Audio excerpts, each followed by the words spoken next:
ನಮಸ್ತೆ ಪ್ರೀತಿಯ ವಿದ್ಯಾರ್ಥಿಗಳೇ, ನಾವು ಅಂಕಗಣಿತವನ್ನು ಕಲಿಬೇಕು. ಹೌದಾ? ಅಂಕಗಣಿತ ಕಲಿಯೋದಕ್ಕೆ ಏನು ಬೇಕು? ಅಂಕಗಣಿತ ಅಂದ್ರೆ ಏನು ಹೇಳ್ತೀರಿ ಮಕ್ಕಳೇ? ಅಂಕೆ ಸಂಖ್ಯೆಗಳನ್ನು ಉಪಯೋಗಿಸಿ ಲೆಕ್ಕ ಮಾಡೋದು. ಹೌದಾ? ಹಾಗೆ ಬೀಜಗಣಿತನೇ ಕಲ್ತಿದ್ದೀರಾ ನೀವು. 5, 6ನೇ ಕ್ಲಾಸ್ ಬೀಜಗಣಿತ ಏನೇನು ಬರ್ತದೆ ಮಕ್ಕಳೇ? ಸರ್ ಹೇಳ್ತಾರೆ ವಿದ್ಯಾರ್ಥಿ ಒಬ್ಬ, ಸರ್ ಅಂಕೆಗಳು ಬರ್ತವೆ, ಆಮೇಲೆ ಅಕ್ಷರಗಳನ್ನು ಉಪಯೋಗಿಸಿ ಸರ್, ಇಂಗ್ಲಿಷ್ ವರ್ಣಮಾಲೆ ಅಕ್ಷರಗಳನ್ನು ಉಪಯೋಗಿಸ್ತೀವಿ. ಹೌದಾ? ಆದರೆ ಮತ್ತೇನು ಬೇಕು ಮಕ್ಕಳೇ? ನೋಡಿ, ಒಂದು ಮನೆ ಕಟ್ಟಬೇಕಪ್ಪ, ಒಂದು ಮೈದಾನ ರೆಡಿ ಮಾಡ್ಬೇಕಪ್ಪ, ಒಂದು ಕ್ರಿಕೆಟ್ ಫೀಲ್ಡ್ ಅನ್ನ ರೆಡಿ ಮಾಡಬೇಕು, ಕಬಡ್ಡಿ ಕೋರ್ಟ್ ಅನ್ನ ರೆಡಿ ಮಾಡಬೇಕು. ಅವಾಗ ಏನ್ ಬೇಕು ಮಕ್ಕಳೇ? ಸರ್ ನಮ್ಮ ಪಿ ಟಿ ಮಾಸ್ಟರ್ ಕರ್ಕೊಂಡೋಗಿ ಅಳತೆ ಪ್ರಕಾರ ಗೆರೆಗಳನ್ನ ಹಾಕ್ತಾರೆ ಸರ್. ಗೆರೆಗಳನ್ನ ಹಾಕಿ ಇಷ್ಟಿಷ್ಟೇ ಇದಿರ್ಬೇಕು, ಇಷ್ಟೇ ಮೆಜರ್ಮೆಂಟ್ ಉದ್ದ ಅಳತೆಗಳನ್ನು ಉಪಯೋಗಿಸಿ ನಾವು ರೆಕಾರ್ಡ್ ಏನ್ ಮಾಡ್ತೀವಿ, ಒಂದು ಕೋರ್ಟ್ ಅನ್ನ ರೆಡಿ ಮಾಡ್ತೀವಿ ಅಂತ ಹೇಳ್ತೇನೆ. ಹೌದಾ ಮಕ್ಕಳೇ? ಹೌದಲ್ಲ? ಈಗ ನಿಮ್ಮ ಪಿ ಟಿ ಮಾಸ್ಟರ್ ಕರ್ಕೊಂಡೋಗಿ ಒಂದ್ಸರಿ ಏನ್ ಮಾಡಿದ್ರು, ಕಬಡ್ಡಿ ಕೋರ್ಟು ಖೋಖೋ ಕೋರ್ಟ್ ಅನ್ನ ಮಾಡಿದ್ವಿ. ಆವಾಗ ಏನಾಯ್ತು, ಒಂದ್ಸರಿ ಇಕ್ಕಿದ್ದಂಗೆ ಎಲ್ಲ ರೆಡಿ ಮಾಡಿದ್ರು. ಒಂದು ಗಂಟೆ ಬಿಟ್ಟರೆ ಮತ್ತೆ ಜೋರ ಮಳೆ ಬಂದ್ಬಿಡ್ತಪ್ಪ. ಎಲ್ಲ ರೆಡಿ ಮಾಡಿದ್ದಾರೆ, ಬಟ್ಟೆಗಳನ್ನ ಬಿಳಿ ಪೌಡರ್ ತಗೊಂಡು ಗೆರೆಗಳನ್ನ ಹಾಕಿದ್ದಾರೆ. ಮಳೆ ಬಂದಾಗ ಏನಾಗ್ತದೆ ಮತ್ತೆ? ಮಳೆ ಬಂದ ನೋಡಿ, ಅಲ್ಲಿ ಗೆರೆಗಳು ಮಾತ್ರ ಏನ್ ಕಾಣ್ತಿದೆ? ಗೆರೆಗಳು ಮಾತ್ರ ಮಾಡಿರ್ತವೆ. ಅದನ್ನ ನಾವೇನಾಯ್ತು, ಕೋಟ್ ಮಾಡಿದ್ವಿ, ಗೆರೆ ಮಾತ್ರ ಕಾಣ್ತಾ ಇತ್ತು. ಇದು ಈ ಭಾಗ, ಇದು ಈ ಭಾಗ, ಇದಿಷ್ಟು, ಇದು ಮಧ್ಯೆ ಗೆರೆ, ಬೌಂಡ್ರಿ ಅಂತ ಕಾಣ್ತಿರ್ತಾರೆ ವಿದ್ಯಾರ್ಥಿಗಳೇ. ಅವಾಗ ನೀವು ಏನು ಉಪಯೋಗಿಸಿದ್ರಿ? ಇಷ್ಟಿಂದ ಇಷ್ಟು ಭಾಗ ಇದು ಮಧ್ಯೆ ಗೆರೆ, ಇದು ಲಾಸ್ಟ್ ಬಾರ್ಡರ್ ಲೈನು, ಇದು ಈ ಕಡೆ ಭಾಗ, ಬಲ ಭಾಗ, ಎಡಭಾಗ ಅಂತ ಗುರುತು ಮಾಡಿದ್ವಿ. ಇಲ್ಲಿ ಏನು ಉಪಯೋಗ ಮಕ್ಕಳೇ? ಏನು ಉಪಯೋಗಿಸಿದ್ವಿ? ಗೆರೆಗಳನ್ನ ಗುರುತು ಮಾಡ್ಕೊಂಡಿದ್ವಿ. ಅದರ ಅರ್ಥ ಏನು? ನಾವೇನು ಉಪಯೋಗಿಸಿದ್ವಿ? ರೇಖೆಗಳು, ಅಂಚುಗಳು, ಕ್ಷೇತ್ರ ಅದನ್ನೆಲ್ಲ ಉಪಯೋಗಿಸಿದ್ವಿ. ಅದಕ್ಕೆ ನಾವು ಏನ್ ಕಂಡಿವಿ? ಅದಕ್ಕೆ ಏನು ಉಪಯೋಗ ಆಯ್ತು ಮಗ? ಏನು ಉಪಯೋಗ ಆಯ್ತು? ಯಾವ ಗಣಿತ ಉಪಯೋಗ ಆಯ್ತು? ಅಂಕಗಣಿತ ಜೊತೆಗೆ ಮತ್ತೇನು ಉಪಯೋಗ ಆಯ್ತು? ಉದ್ದ, ಅಗಲ, ಗೆರೆ, ರೇಖೆ, ಪಾದ ಅಂತ ಉಪಯೋಗ. ಅದನ್ನು ನಾವು ಏನಂತ ಕರಿತೀವಿ? ನಾವು ಅಂತ ಮಕ್ಕಳೇ ಏನ್ ಮೆಜರ್ ಮಾಡಿದ್ವಿ? ಕೋರ್ಟಿನ ಉದ್ದ ಅಂತ ಮಾಡಿದ್ವಿ. ಈ ಗೆರೆ ಇಷ್ಟು ಉದ್ದ ಇರಬೇಕು, ಇಷ್ಟು ಉದ್ದ ಇರಬೇಕು. ಅವಾಗ ಏನು ಉಪಯೋಗ? ಅದನ್ನ ಏನಂತ ಕರಿತೀವಿ ನಾವು ಮಕ್ಕಳೇ?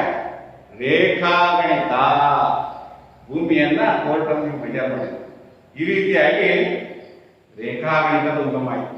ಕ್ರಿಸ್ತಪೂರ್ವ 300ರಲ್ಲಿ ಪ್ರಪಂಚದಾದ್ಯಂತ ಒಂದು ಕ್ರಾಂತಿಕಾರಿ ಘಟನೆ ನಡೆದಿದೆ. ಅದೇನಪ್ಪ ಅಂತಂದ್ರೆ, ನೈಲ್ ನದಿಯ ತೀರದಲ್ಲಿ ಮಳೆ ಬಂದು ಹೋಗ್ತಾ ಇರ್ತದೆ. ನೈಲ್ ನದಿ ಇರ್ತದೆ, ಪ್ರವಾಹ ಬಂದು ಜಾಸ್ತಿ ಮಳೆ ಬಂದು ಏನಾಗ್ತಿತ್ತು? ಮಳೆ ಬಂದು ಹೋಗ್ತಾ ಇತ್ತು. ಮಳೆ ಬಂದು ಹೋಗ್ಬೇಕಾದ್ರೆ ಏನಾಯ್ತು? ಅವಾಗ ಮಳೆ ಬಂದು ಬಿಟ್ಟು ಹೋದ್ರೆ ಅದೇ ನಾಗರಿಕರು ಎಲ್ಲ ಜಮೀನುಗಳನ್ನ, ಗದ್ದೆಗಳನ್ನ ಮಾಡ್ಕೊಂಡಿದ್ರಲ್ಲ, ಅವ್ರಿಗೆ ಯಾವ ಹೊಲ ಯಾವ್ದು ಎಷ್ಟು ಭಾಗ ಅನ್ನೋದನ್ನ ನಾವು ಗುರುತು ಮಾಡೋಕೆ ಕಷ್ಟ ಆಗ್ತದೆ. ಅವಾಗ ಏನ್ ಮಾಡಿದ್ರು? ಅವಾಗ ಆ ನಾಗರಿಕ ರೈತರು ಮತ್ತು ಕೃಷಿ ಮಾಡ್ತಕ್ಕಂಥ ಜನ ಏನ್ ಮಾಡ್ತಾರೆ? ಮಳೆ ಮೇಲೆ ನೋಡು, ಅಲ್ಲಿ ಕೆರೆಗಳನ್ನ, ಅಲ್ಲಿ ನೀರು ಹರಿದೋಗಿಲ್ಲ, ನೀರು ಎಲ್ಲಿದ್ದೋ ಹರಿದೋಗಿ ನಿಂತಿದೆ, ಇಷ್ಟು ಭಾಗ ನಂದು, ಈ ಕಟ್ಟೆವರೆಗೆ ನೀರು ಅಂತ ಗೊತ್ತಿದೆ. ಹೀಗೆ ನೈಲ್ ನದಿಯ ತೀರದಲ್ಲಿ ಆವಾಗ ಈಜಿಪ್ಟ್ ದೇಶದಲ್ಲಿ ಈ ರೇಖಾಗಣಿತ ಮಾಡಿರುವಂತ ಇತಿಹಾಸದಲ್ಲಿ ಪ್ರಪಂಚದ ಒಂದು ಇತಿಹಾಸ ಇದೆ. ಅದಕ್ಕೆ ಮುಖ್ಯ ಕಾರಣಕರ್ತರು ಯಾರಪ್ಪ ಅಂತಂದ್ರೆ, ಆವತ್ತಿನ ಗಣಿತಜ್ಞರು, ಆ ಕಾಲದ ಗ್ರೀಕ್ ದೇಶದ ಗಣಿತಜ್ಞರಾದಂತ ಥೇಲ್ಸ್, ಪೈಥಾಗರಸ್ ಮತ್ತು ಇವರೆಲ್ಲರೂ ಸಹ ಆ ರೇಖಾಗಣಿತದ ಉಗಮನಕ್ಕೆ ಕಾರಣರಾಗ್ತಾರೆ. ಅವರಷ್ಟೇ ಕಾರಣ ಆಗ್ತಾರ? ಇಲ್ಲ, ಅವರ ಜೊತೆಗೆ ನಮ್ಮ ದೇಶದಲ್ಲಿ, ನಮ್ಮ ಭರತ ಖಂಡದಲ್ಲಿ ಸಹ ರೇಖಾಗಣಿತಕ್ಕೆ ಅನೇಕ ಗಣಿತ ಶಾಸ್ತ್ರಜ್ಞರು ಶ್ರಮಿಸಿದ್ದಾರೆ, ತಮ್ಮ ವಿಚಾರಗಳನ್ನ ದಾರಿ ಕೊಟ್ಟಿದ್ದಾರೆ. ಕ್ರಿಸ್ತಪೂರ್ವ 300ರಲ್ಲಿ ಆಯ್ತು. ಅದೇ ರೀತಿಯಾಗಿ ನೋಡಿ, ಸುಲಭ ಸೂತ್ರಗಳು ನಮ್ಮ ಭಾರತ ದೇಶದಲ್ಲಿ ಬಂದ್ರೆ ಸುಲಭ ಸೂತ್ರಗಳು ಬಂತು 3000. ಆಮೇಲೆ ನಾವು ಈಗಲೂ ಸಹ ನೋಡ್ಬೋದು. ಹೌದಾ? ಈಗಲೂ ಸಹ ನಾವು ಇತಿಹಾಸದಲ್ಲಿ ಪಾಠವನ್ನು ಕಲಿಬೇಕಾದ್ರೆ ನೋಡಿದ್ವಿ.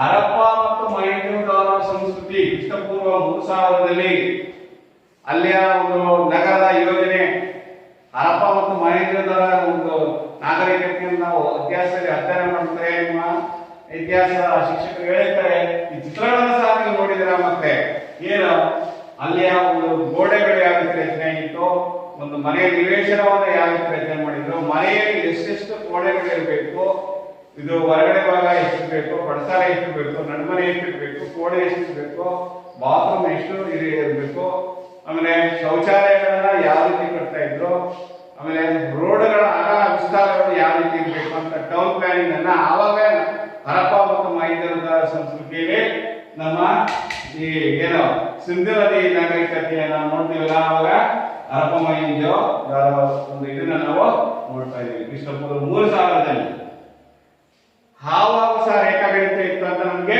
ಇದರಿಂದ ನಮಗೆ ಗೊತ್ತಾಗುತ್ತೆ.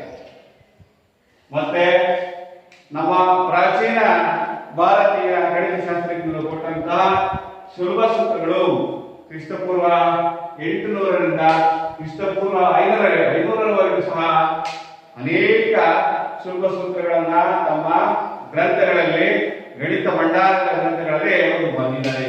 ಏನು ಅಂತಂದ್ರೆ ಆ ಆವಾಗಿನ ವೇದ ಕಾಲದಲ್ಲಿ ವೈದಿಕ ಕ್ರಿಯೆಗಳನ್ನ ಮಾಡಬೇಕಾ, ಮನೆಯಲ್ಲಿ ಯಜ್ಞ ಪೂಜೆಗಳನ್ನ ಮಾಡುವಾಗ ಯಾವ ರೀತಿಯಾದ ಚಕ್ರಗಳನ್ನ ರಚನೆ ಮಾಡ್ತಿದ್ರು. ಶ್ರೀಯಂತ್ರ ಚಕ್ರ ಅಂತ ಕರಿತೀವಿ. ಆ ಶ್ರೀಯಂತ್ರ ಚಕ್ರದಲ್ಲಿ ಒಂದೇ ಒಂದು ವೃತ್ತಾಕಾರವಾಗಿ ಬರ್ತಕ್ಕಂಥ 128 ತ್ರಿಭುಜಗಳು ಒಂದೇ ರೀತಿ ಒಂದು ತ್ರಿಭುಜದಲ್ಲಿ ವೃತ್ತಾಕಾರದಲ್ಲಿ ಅದನ್ನ ಶ್ರೀ ಚಕ್ರ ಅಂತ ಕರಿತೀವಿ. ಆ ಅಳತೆಗಳು, ಆ ಪ್ರತಿಯೊಂದು ತ್ರಿಭುಜಗಳನ್ನ ಭಾವಗಳು ಸಮಸಮನಾಗಿರ್ಬೇಕು.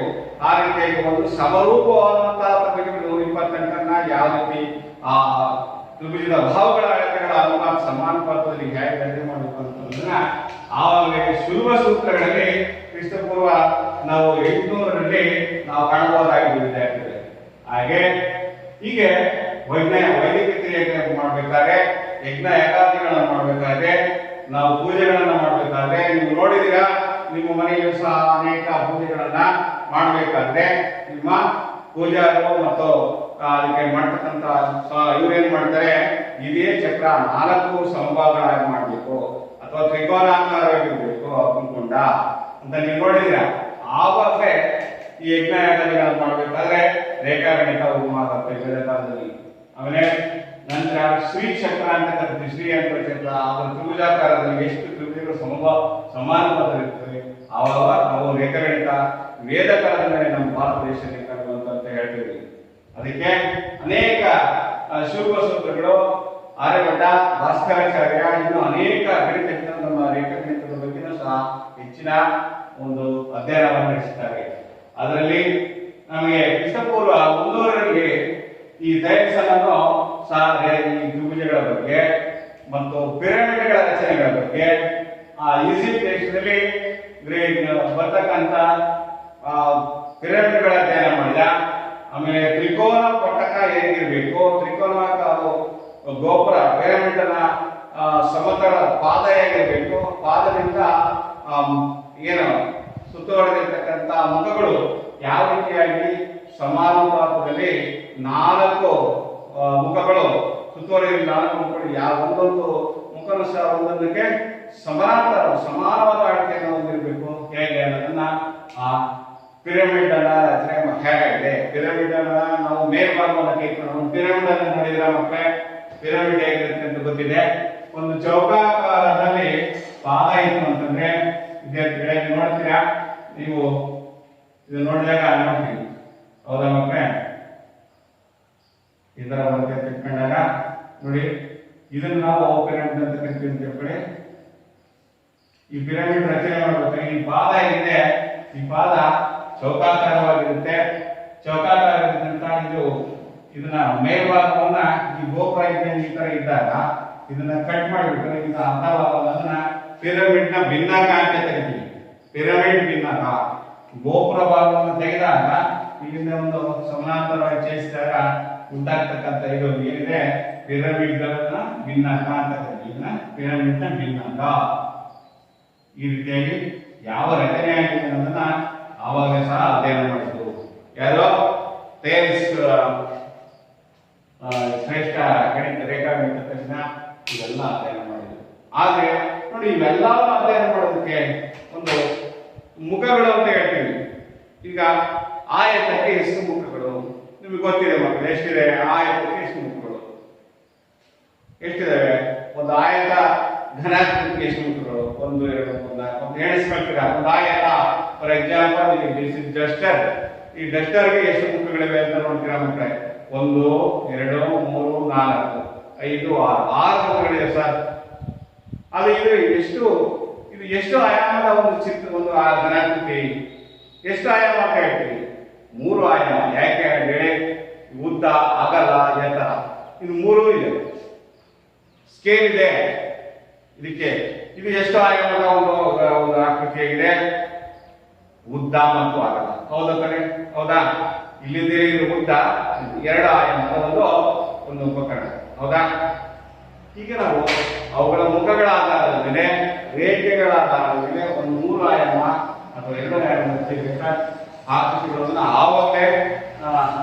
ನಮ್ಮ ಪ್ರಾಚೀನ ರೇಖಾಗಣಿತ ತಜ್ಞರು ಗ್ರೀಕ್ ದೇಶದಲ್ಲಿ ಕಂಡುಹಿಡಿದರು ಇದೆಲ್ಲ ಕಂಡುಹಿಡಿದು ಸಮತಲವನ್ನ ಎಕ್ಸ್ಪ್ಲೇನ್ ಮಾಡಲಿಲ್ಲ ಸರಿಯಾಗಿ ಕೊಟ್ಟರು ಕೆಲವು ಡೆಫಿನೇಷನ್ ವ್ಯಾಖ್ಯಾನಗಳನ್ನು ಕೊಟ್ಟರು ಯಾರು ನ್ಯೂಟನ್ ಇವೆಲ್ಲರೂ ಆದ್ಮೇಲೆ ಯುಕ್ಲಿಡ್ ಅಂತಕ್ಕಂಥ ಒಬ್ಬ ಶಿಕ್ಷಕ ಏನ್ ಮಾಡ್ತಾನೆ ಅವನೊಬ್ಬ ಶಿಕ್ಷಕ ಇವನ ಬಗ್ಗೆ ಇತಿಹಾಸ ಇದೆ ಮಕ್ಕಳೇ ಏನಪ್ಪಾ ಅಂತಂದ್ರೆ ಯುಕ್ಲಿಡ್ ಅಂತಕ್ಕಂಥದ್ದು ಗ್ರೀಕ್ ದೇಶದಲ್ಲಿ ಒಬ್ಬ ಶಿಕ್ಷಕ ವೃತ್ತಿ ಮಾಡ್ತಕ್ಕಂಥ ಪಾಠವಾಗಿರ್ತಕ್ಕಂಥ ಗಣಿತಜ್ಞ ಆಗಿರ್ತಾನೆ ಅವನು ಅನೇಕ ಸಿದ್ಧಾಂತಗಳನ್ನ ಅಭಿವೃದ್ಧಿಪಡಿಸಿದ ಕ್ರಿಸ್ತಪೂರ್ವ 300ರಲ್ಲಿ ಅಲೆಕ್ಸಾಂಡ್ರಿಯಾದಲ್ಲಿ ಈಜಿಪ್ಟ್ನ ಅಲೆಕ್ಸಾಂಡ್ರಿಯಾದಲ್ಲಿ ಇರ್ತಕ್ಕಂಥ ಗಣಿತಶಾಸ್ತ್ರಜ್ಞ ಗಣಿತ ಪಾಠದ ಶಿಕ್ಷಕನಾಗಿದ್ದ ಇವನು ಕ್ಷೇತ್ರಗಣಿತ ಇವುಗಳನ್ನ ಅಧ್ಯಯನ ಮಾಡಿ ಅನೇಕ ರೇಖಾಗಣಿತ ಅಂಶಗಳನ್ನ ಬರೆದಿಟ್ಟಿದ್ದಾನೆ ಆ ಪುಸ್ತಕದ ಹೆಸರು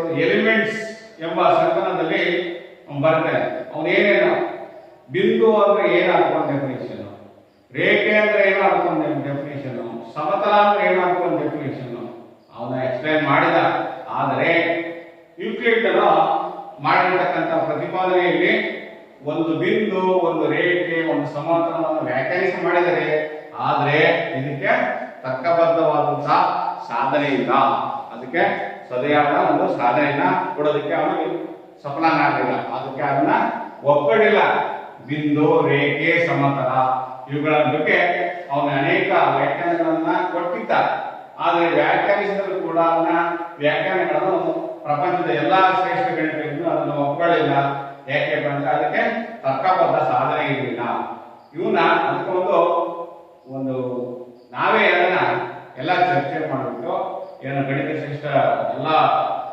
ಗಣಿತಜ್ಞರು ಚರ್ಚೆ ಮಾಡಿ ಅದನ್ನ ಸ್ವಯಂ ಸಿದ್ಧ ಮತ್ತು ನಾವು ಏನಂತ ಅಂದ್ಕೊಂಡು ಅದು ವ್ಯಾಖ್ಯೆಗಳು ಅಂತ ಕರೆದು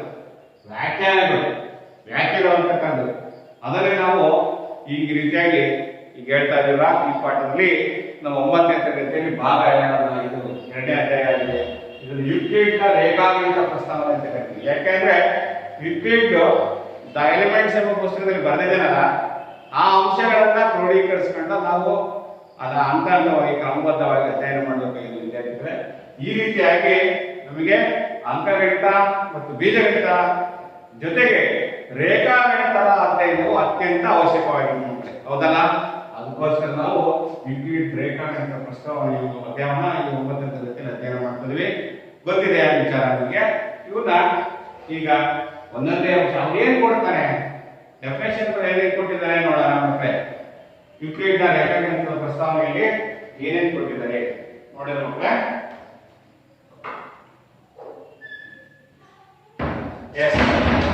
ಏನೇನು ಕೊಟ್ಟಿದ್ದಾರೆ ನೋಡೋಣ ನೋಡಿ ಒಂದು ಸೈನ್ಸ್ ಇಂದ ಎಲಿಮೆಂಟ್ಸ್ ಪುಸ್ತಕದಲ್ಲಿ ಮಾಡಿರ್ತಕ್ಕಂಥ 23 ವ್ಯಾಖ್ಯಾನಗಳನ್ನು ಕೊಟ್ಟಿದ್ದಾರೆ ಅದರಲ್ಲಿ ಒಂದು ಬಿಂದುವಿಗೆ ಯಾವುದೇ ಭಾಗವೂ ಇಲ್ಲ ಅಂದ್ರೆ ಅರ್ಥ ಏನು ಬಿಂದು ಅಂದ್ರೆ ಸ್ಥಾನ ಮಾತ್ರ ಇದೆ ಅದಕ್ಕೆ ಉದಾಹರಣೆಗಳಿಲ್ಲ ಹೌದಾ ಇದು ಸಿಂಗಲ್ ಪಾಯಿಂಟ್ ಒಂದು ಬಿಂದುವಿಗೆ ಒಂದು ಏನೋ ಒಂದು ಸ್ಥಾನ ಇದೆ ಅಷ್ಟೇ ಅದಕ್ಕೆ ಉದ್ದ ಅಗಲ ಎತ್ತರ ಗಾತ್ರ ಯಾವುದೂ ಇಲ್ಲ ಒಂದು ಬಿಂದುವಿನ ಅನೇಕ ಮತ್ತೆ ಚಿಕ್ಕ ಚಿಕ್ಕ ಬಿಂದುಗಳನ್ನು ಮಾಡಬಹುದು ವಿದ್ಯಾರ್ಥಿಗಳು ಹೌದಲ್ವಾ ನೋಡಿ ಬಿಂದುವಿಗೆ ಯಾವುದೇ ಭಾಗ ಇಲ್ಲ ಆಯಾಮ ಇಲ್ಲ ಅಂತ ವ್ಯಾಖ್ಯಾನವನ್ನ ಕೊಡ್ತಾನೆ ಒಂದು ರೇಖೆ ಎಂದರೆ ಅಗಲಕ್ಕಿಂತ ಉದ್ದ ಎರಡನೇ ವ್ಯಾಖ್ಯಾನ ಸಂಖ್ಯೆಗಳನ್ನ ನಾವೆಲ್ಲ ಒಪ್ಪಿಡಲೇಬೇಕಾಗಿದೆ.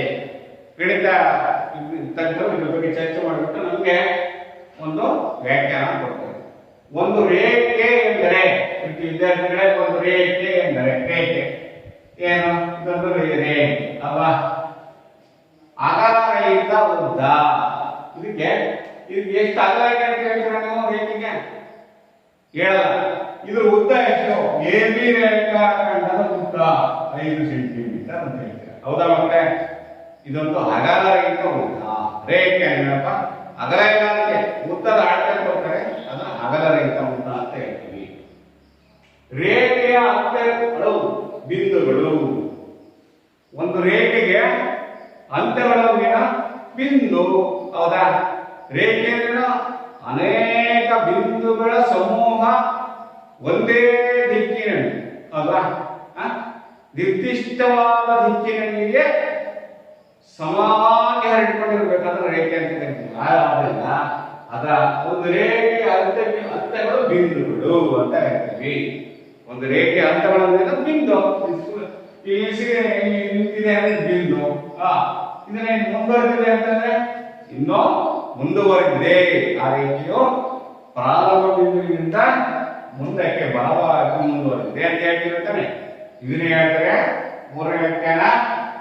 ಹೇಳ್ತಾರೆ ಒಂದು ರೇಖೆಯ ಅಂತ್ಯಗಳು ಬಿಂದುಗಳು.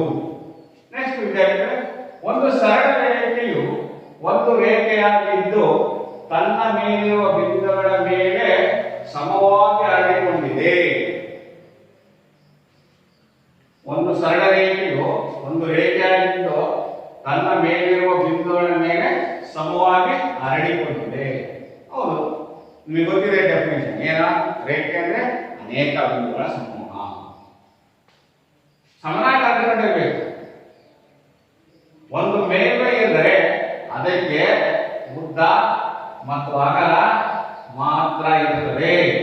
ಒಂದು ಮೇಲ್ಮೈ ಉದಾಹರಣೆ ಕೊಡಿ. ನಮ್ಮ ಮೇಲ್ಮೈಗೆ ಟೇಬಲ್ ಮೇಲ್ಮೈ, ನಮ್ಮ ಕೊಠಡಿಯ ದೇಹದ ಮೇಲ್ಮೈ, ಒಂದು RCC ಮೋಲ್ಡಿಂಗ್ ಇದೆ, ಮೋಲ್ಡ್ RCC ಮೇಲ್ಮೈ ಅಂದ್ರೆ ಅರ್ಥ. ಒಂದು ಮೇಲ್ಮೈ ಎಂದರೆ ಅದಕ್ಕೆ ಉದ್ದ ಮತ್ತು ಅಗಲ ಮಾತ್ರ ಇರುತ್ತದೆ. ಉದ್ದ ಎಷ್ಟು ಮತ್ತು ಅಗಲ ಎಷ್ಟು ಮಾತ್ರ ತಿಳ್ಕೊಳ್ತೀವಿ, ದಪ್ಪ ಅಲ್ಲ. ಅದಕ್ಕೆ ಎತ್ತರವನ್ನು ತೆಗೆದುಕೊಳ್ಳಲ್ಲ. ಎರಡು ನೋಡಿ, ಒಂದು ಮೇಲ್ಮೈಯ ಬದಿಗಳು ರೇಖೆಗಳಾಗಿರ್ತವೆ. ಹೌದಲ್ಲ ಮಕ್ಕಳೇ? ನೋಡಿ, ಈ ಟೇಬಲ್ ಮೇಲ್ಮೈ ಏನಾಗಿದೆ? ಇದು ಇದೊಂದು ರೇಖೆ ತಾನೆ. ಇದು ಅಂತ್ಯಗೊಂಡಿರ್ತಕ್ಕಂಥ ಹಂಚು ಒಂದು ರೇಖೆ. ಟೇಬಲಿನ ಹಂಚು ಏನಾಗಿದೆ? ಒಂದು ರೇಖೆ ಕಂಡು. ನೋಡಿ, ಇಷ್ಟೇ ನೋಡಿ ಮಕ್ಕಳೇ, ಇದು ರೇಖೆ ಅಂತ ಕರಿತೀವಿ. ಹಾಗೆ ಒಂದು ಸಮತಲ ಮೇಲ್ಮೈಯು ಒಂದು ಮೇಲ್ಮೈಯಾಗಿದ್ದು, ಒಂದು ಸಮತಲದ ಮೇಲ್ಮೈಯು ಒಂದು ಮೇಲ್ಮೈಯಾಗಿದ್ದು ತನ್ನ ಮೇಲಿರುವ ಸರಳ ರೇಖೆಗಳ ಮೇಲೆ ಸಮನಾಗಿ ಹರಡಿಕೊಂಡಿದೆ. ಒಂದು ಸಮತಲ ಮೇಲ್ಮೈಯು ಒಂದು ಮೇಲ್ಮೈಯಾಗಿದ್ದು ತನ್ನ ಮೇಲಿರುವ ಸರಳ ರೇಖೆಗಳ ಮೇಲೆ ಸಮನಾಗಿ ಹರಡಿಕೊಂಡಿದೆ. ಹೌದು ನೋಡಿ, ಈಗ ಏನಾಗ್ತದೆ? ಸಮತಲದ ಮೇಲ್ಮೈ ಒಂದು ಮೇಲ್ಮೈಯಾಗಿದ್ದು ತನ್ನ ಮೇಲಿರುವ ಸರಳ ರೇಖೆಗಳ ಮೇಲೆ ಸಮನಾಗಿ ಹರಡಿಕೊಂಡಿದೆ. ಹೌದಲ್ವಾ? ಎಲ್ಲ ಅನೇಕ ಸರಳ ರೇಖೆಗಳು ಇದರ ಮೇಲೆ. ಹೌದಾ? ಈ ಸ್ಕೇಲ್ ಇದೆ ಅಂದ್ರೆ ಇದು ಅನೇಕ ಸರಳ ರೇಖೆಗಳ ಸಮೂಹ ಇದೆ ಇಲ್ಲಿ, ಅಲ್ವಾ? ಇವೆಲ್ಲವೂ ಒತ್ತೊತ್ತಾಗಿ ಏನಾಗಿದ್ದಾವೆ? ಅನುಕ್ರಮವಾಗಿ ಒಂದು ಸಕ್ಸೆಸಿವ್ ಅಂತ ಕರಿತೀವಿ, ಕಂಟಿನ್ಯೂಸ್ ಅಂತ ಕರಿತೀವಿ. ಅನುಕ್ರಮವಾಗಿ ಅನೇಕ ಸರಳ ರೇಖೆಗಳು ಸಮನಾಗಿ ಹರಡಿಕೊಂಡಿವೆ. ಹೌದಾ ಅಂತ ಹೇಳ್ತೀವಿ. ಇದು 7ನೇ ವ್ಯಾಖ್ಯಾನ. ಹೀಗೆ ಇವನ್ನೆಲ್ಲವನ್ನ ಸಹ ನಾವು ಒಪ್ಕೊಳ್ಳೇಬೇಕು ಅಂತ ನಾವು ಗಣಿತಜ್ಞರು ಆವಾಗಲೇ ಇವನ್ನ ಏನಂತ ಕರಿತೀವಿ? ವ್ಯಾಖ್ಯಾನಗಳು, ಡೆಫಿನೇಷನ್ಸ್ ಅಂತ ಕರಿತೀವಿ. ಇವನ್ನ ಹೇಳಿ ನೋಡಿ. ಹೀಗೆ ಯುಕ್ಲಿಡ್ನ ನಾವು ಕೊಟ್ಟಂತಹ ಒಂದು ಬಿಂದು, ಒಂದು ರೇಖೆ, ಒಂದು ಸಮತಲಗಳನ್ನು ವ್ಯಾಖ್ಯಾನಿಸಿದರೂ ಕೂಡ ಅನೇಕ ಗಣಿತಜ್ಞರು ಈ ವ್ಯಾಖ್ಯಾನವನ್ನು ಸ್ವೀಕರಿಸಲಾಗಿಲ್ಲ. ಆದ್ದರಿಂದ ಈ ಪದಗಳನ್ನು ವ್ಯಾಖ್ಯಾನಿಸಲಾಗದ್ದು ಎಂದು ಪರಿಗಣಿಸಲಾಗಿದೆ. ಯಾರ ಪ್ರಕಾರ? ಯುಕ್ಲಿಡ್ನ ಪ್ರಕಾರ. ಆದರೆ ನಾವು ಅದನ್ನ ಸ್ವಯಂ ಸಿದ್ಧಗಳು ಮತ್ತು ಆಧಾರ ಪ್ರತಿಜ್ಞೆಗಳು, ಆಧಾರವನ್ನು ನಾವು ಸಾರ್ವತ್ರಿಕವಾದ ಸತ್ಯಗಳು ಇವುಗಳನ್ನು ಸರಿಯಾಗಿ ನಾವೇ ಅದನ್ನ ಗಣಿತಜ್ಞರ ಒಂದು ಚರ್ಚೆಯಾದ ಮೇಲೆ ನಾವು ರೇಖಾಗಣಿತ ಅಧ್ಯಯನ ಮಾಡೋದಕ್ಕೆ ಸ್ವಯಂ ಸಿದ್ಧ ಮತ್ತು ಆಧಾರ ಪ್ರತಿಗಳು ಅಂತ ಮಾಡ್ಕೊಂಡಿದ್ವಿ. ಏನವು ಏನು ಮಕ್ಕಳೇ? ವ್ಯಾಖ್ಯೆಗಳು ಸ್ವಯಂ ಸಿದ್ಧಗಳು ಹಿಂದೆ ಸಾಧಿಸಿದ ಹೇಳಿಕೆಗಳು ನಿರ್ಗಮನ ತರ್ಕ ಇವುಗಳನ್ನು ಬಳಸಿ ಸಾಧಿಸುವಂತ ಹೇಳಿಕೆಗಳನ್ನು ಪ್ರಮೇಯ ಎನ್ನುತ್ತೇವೆ ಮಕ್ಕಳೇ. ಹಾಗಾದ್ರೆ ಯುಕ್ಲಿಡ್ನ ಪ್ರಕಾರ ಏನು ಆ ಸ್ವಯಂ ಸಿದ್ಧಗಳನ್ನು ಕೊಡ್ತಾನೆ, ಏನ್ ಕೊಡ್ತಾನೆ? ಒಂದೇ ಅಂಶಕ್ಕೆ ಸಮನಾಗಿರುವ ಅಂಶಗಳು ಒಂದಕ್ಕೊಂದು ಸಮ ಅಂತ ಹೇಳ್ತಾರೆ. ಏನಂದ್ರೆ ಮಕ್ಕಳೇ, ಒಂದೇ ಅಂಶಕ್ಕೆ ಸಮನಾಗಿರುವ ಅಂಶಗಳು ಒಂದಕ್ಕೊಂದು ಸಮ ಏನಂದ್ರೆ? ನೀವು ಎಕ್ಸಾಂಪಲ್ ಕೊಡ್ತೀರಾ? ಇದಕ್ಕೆ ಒಂದೇ ಅಂಶಕ್ಕೆ ಸಮಾನವಾಗಿರುವ ಅಂಶಗಳು ಒಂದಕ್ಕೊಂದು ಸಮ ಹೇಗೆ? ಈಗ ಫಾರ್ ಎಕ್ಸಾಂಪಲ್ ಒಂದೇ ಅಂಶಕ್ಕೆ ಸಮನಾಗಿರುವ ಅಂಶಗಳು ಒಂದಕ್ಕೊಂದು ಸಮ ನೋಡಿ. ದಿಸ್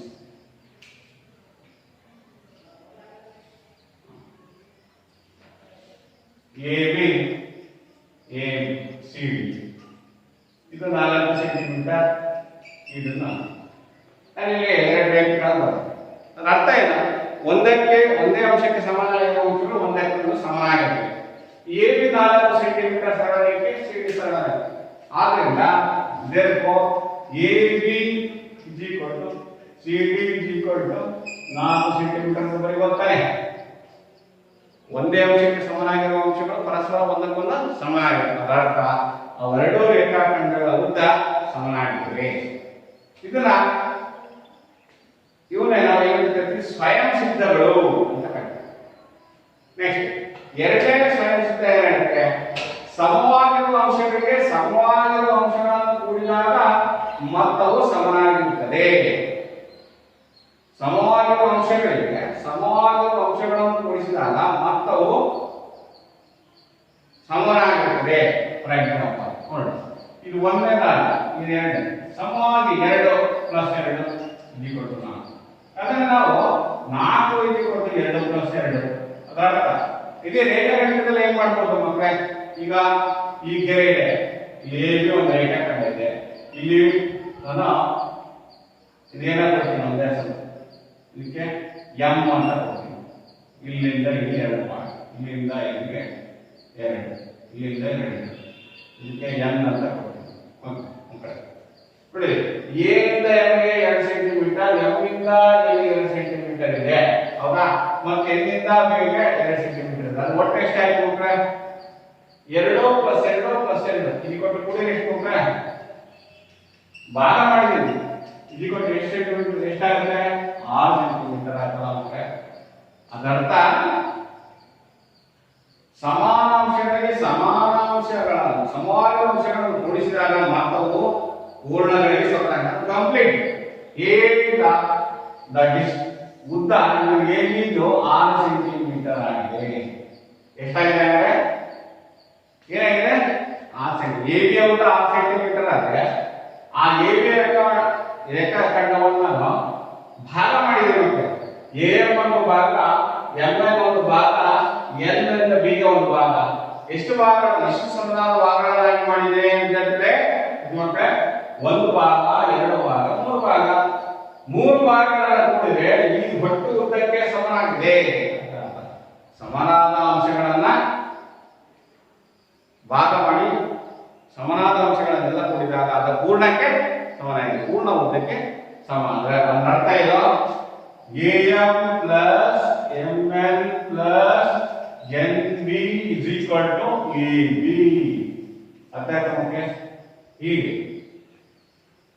ಸಮನಾದ ಭಾಗಗಳು ಪೂರ್ಣ ಭಾಗಕ್ಕೆ ಸಮನಾಗಿರುತ್ತದೆ.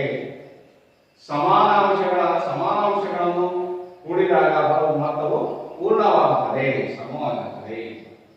ಮೂರನೇ ಒಂದು ಸ್ವಯಂ ಸಿದ್ಧ ಏನ್ ಹೇಳ್ತೇವೆ ಮಕ್ಕಳೇ ಅಂದ್ರೆ, ಸಮಾನಾಂಶಗಳಿಂದ ಸಮಾನ ಅಂಶಗಳನ್ನು ಕಳೆದಾಗ ಉಳಿದ ಭಾಗಗಳು ಸಮನಾಗಿರುತ್ತವೆ. ಸಮಾನಾಂಶಗಳಿಂದ ಸಮಾನಾಂಶಗಳನ್ನು ಕಳೆದಾಗ ನೋಡೋಣ.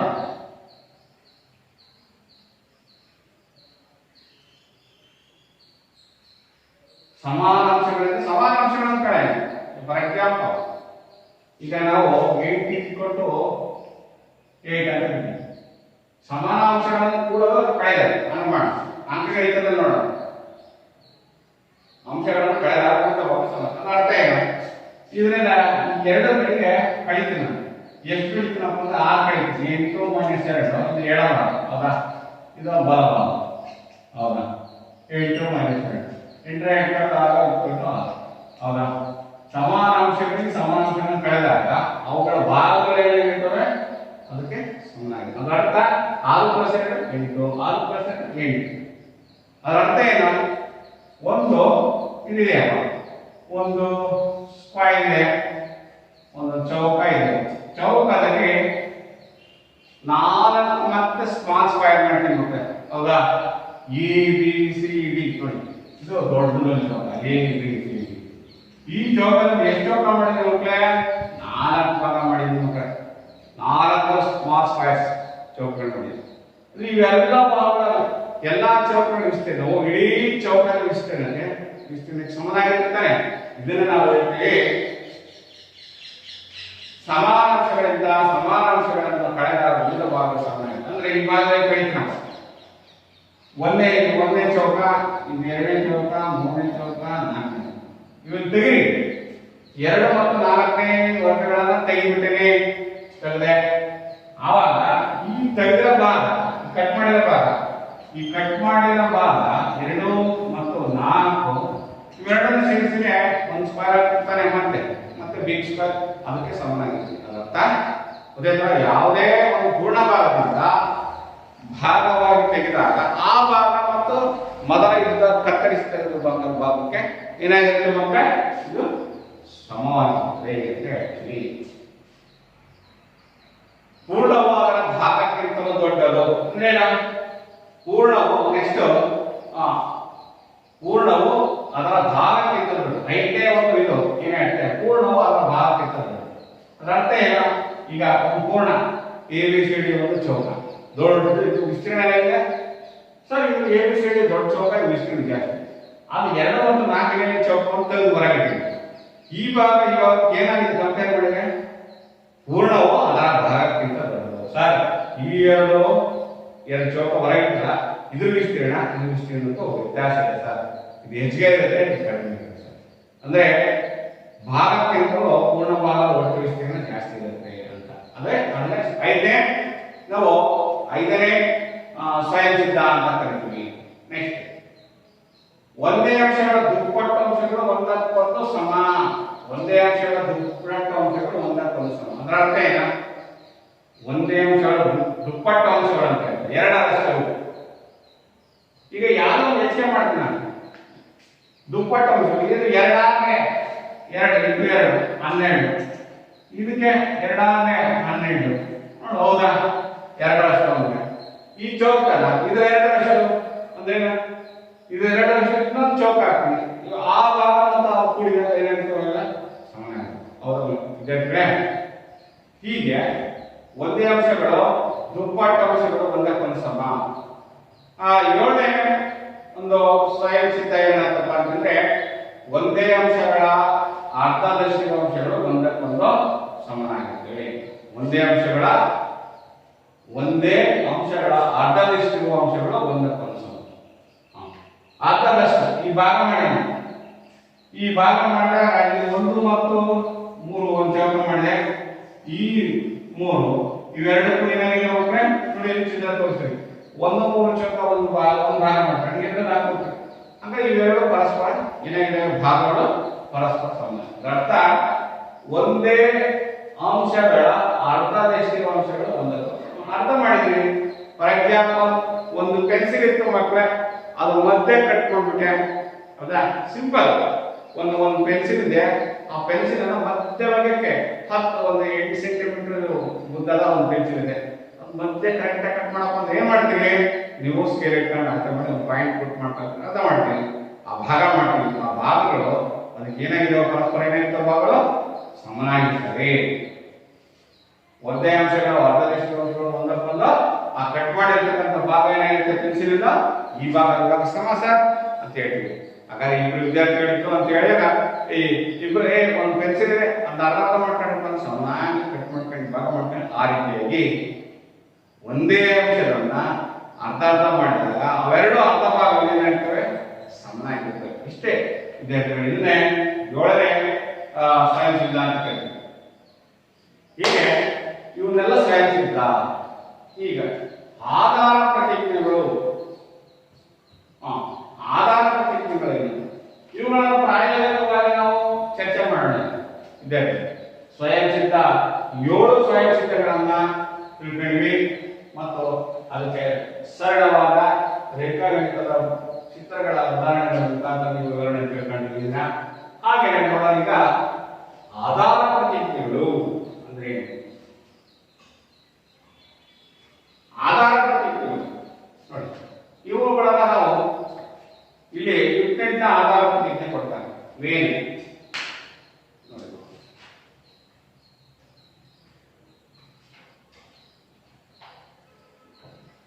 ಆಧಾರ ಪ್ರತಿಜ್ಞೆ 1. ಯಾವುದೇ ಒಂದು ಬಿಂದುವಿನಿಂದ ಇನ್ನೊಂದು ಬಿಂದುವಿಗೆ ಒಂದು ಸರಳ ರೇಖೆಯನ್ನು ಎಳೆಯಬಹುದು. ನೋಡಿ, ಯಾವುದೇ ಒಂದು ಬಿಂದುವಿನಿಂದ ಇನ್ನೊಂದು ಬಿಂದುವಿಗೆ ಎಷ್ಟು ಸರಳ ರೇಖೆಯನ್ನು ಎಳೆಯಬಹುದು ಅಂದ್ರೆ 1. ಇಲ್ಲೊಂದು ಬಿಂದು ಇದೆ, ಆಧಾರ ಪ್ರತಿಜ್ಞೆಗಳಲ್ಲಿ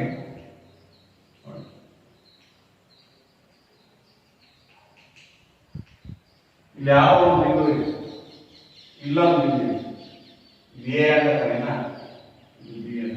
ಇಲ್ಲದೆ ಇಲ್ಲಿ ಎಷ್ಟು ರೇಖೆಗಳು ಎಳೆಯಬಹುದು?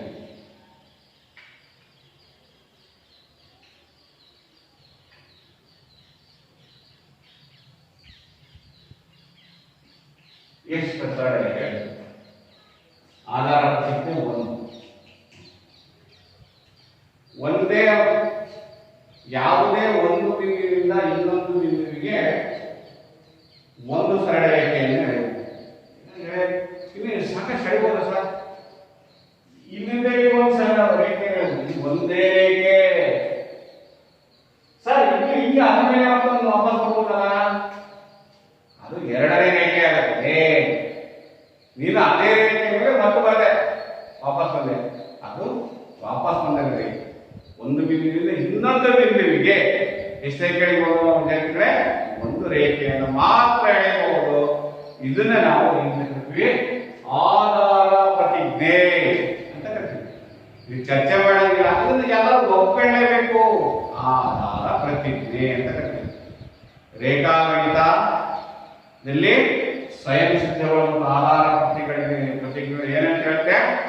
ಯಾವುದೇ ಚರ್ಚೆ ಇಲ್ಲದೆ ನಮ್ಮಷ್ಟಕ್ಕೆ ನಾವು ಅದನ್ನ ಎಲ್ಲ ಗಣಿತಜ್ಞರು ರೇಖಾಗಣಿತ ಚರ್ಚೆ ಮಾಡಿ ಅದನ್ನು ಸಿದ್ಧಪಡಿಸ್ತಾರೆ.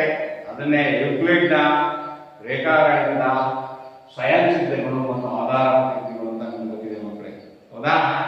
ಇವನ್ನೇ ಆಧಾರ ಪ್ರತಿಜ್ಞೆ 1 ಅಂತ ಕರಿತೀವಿ.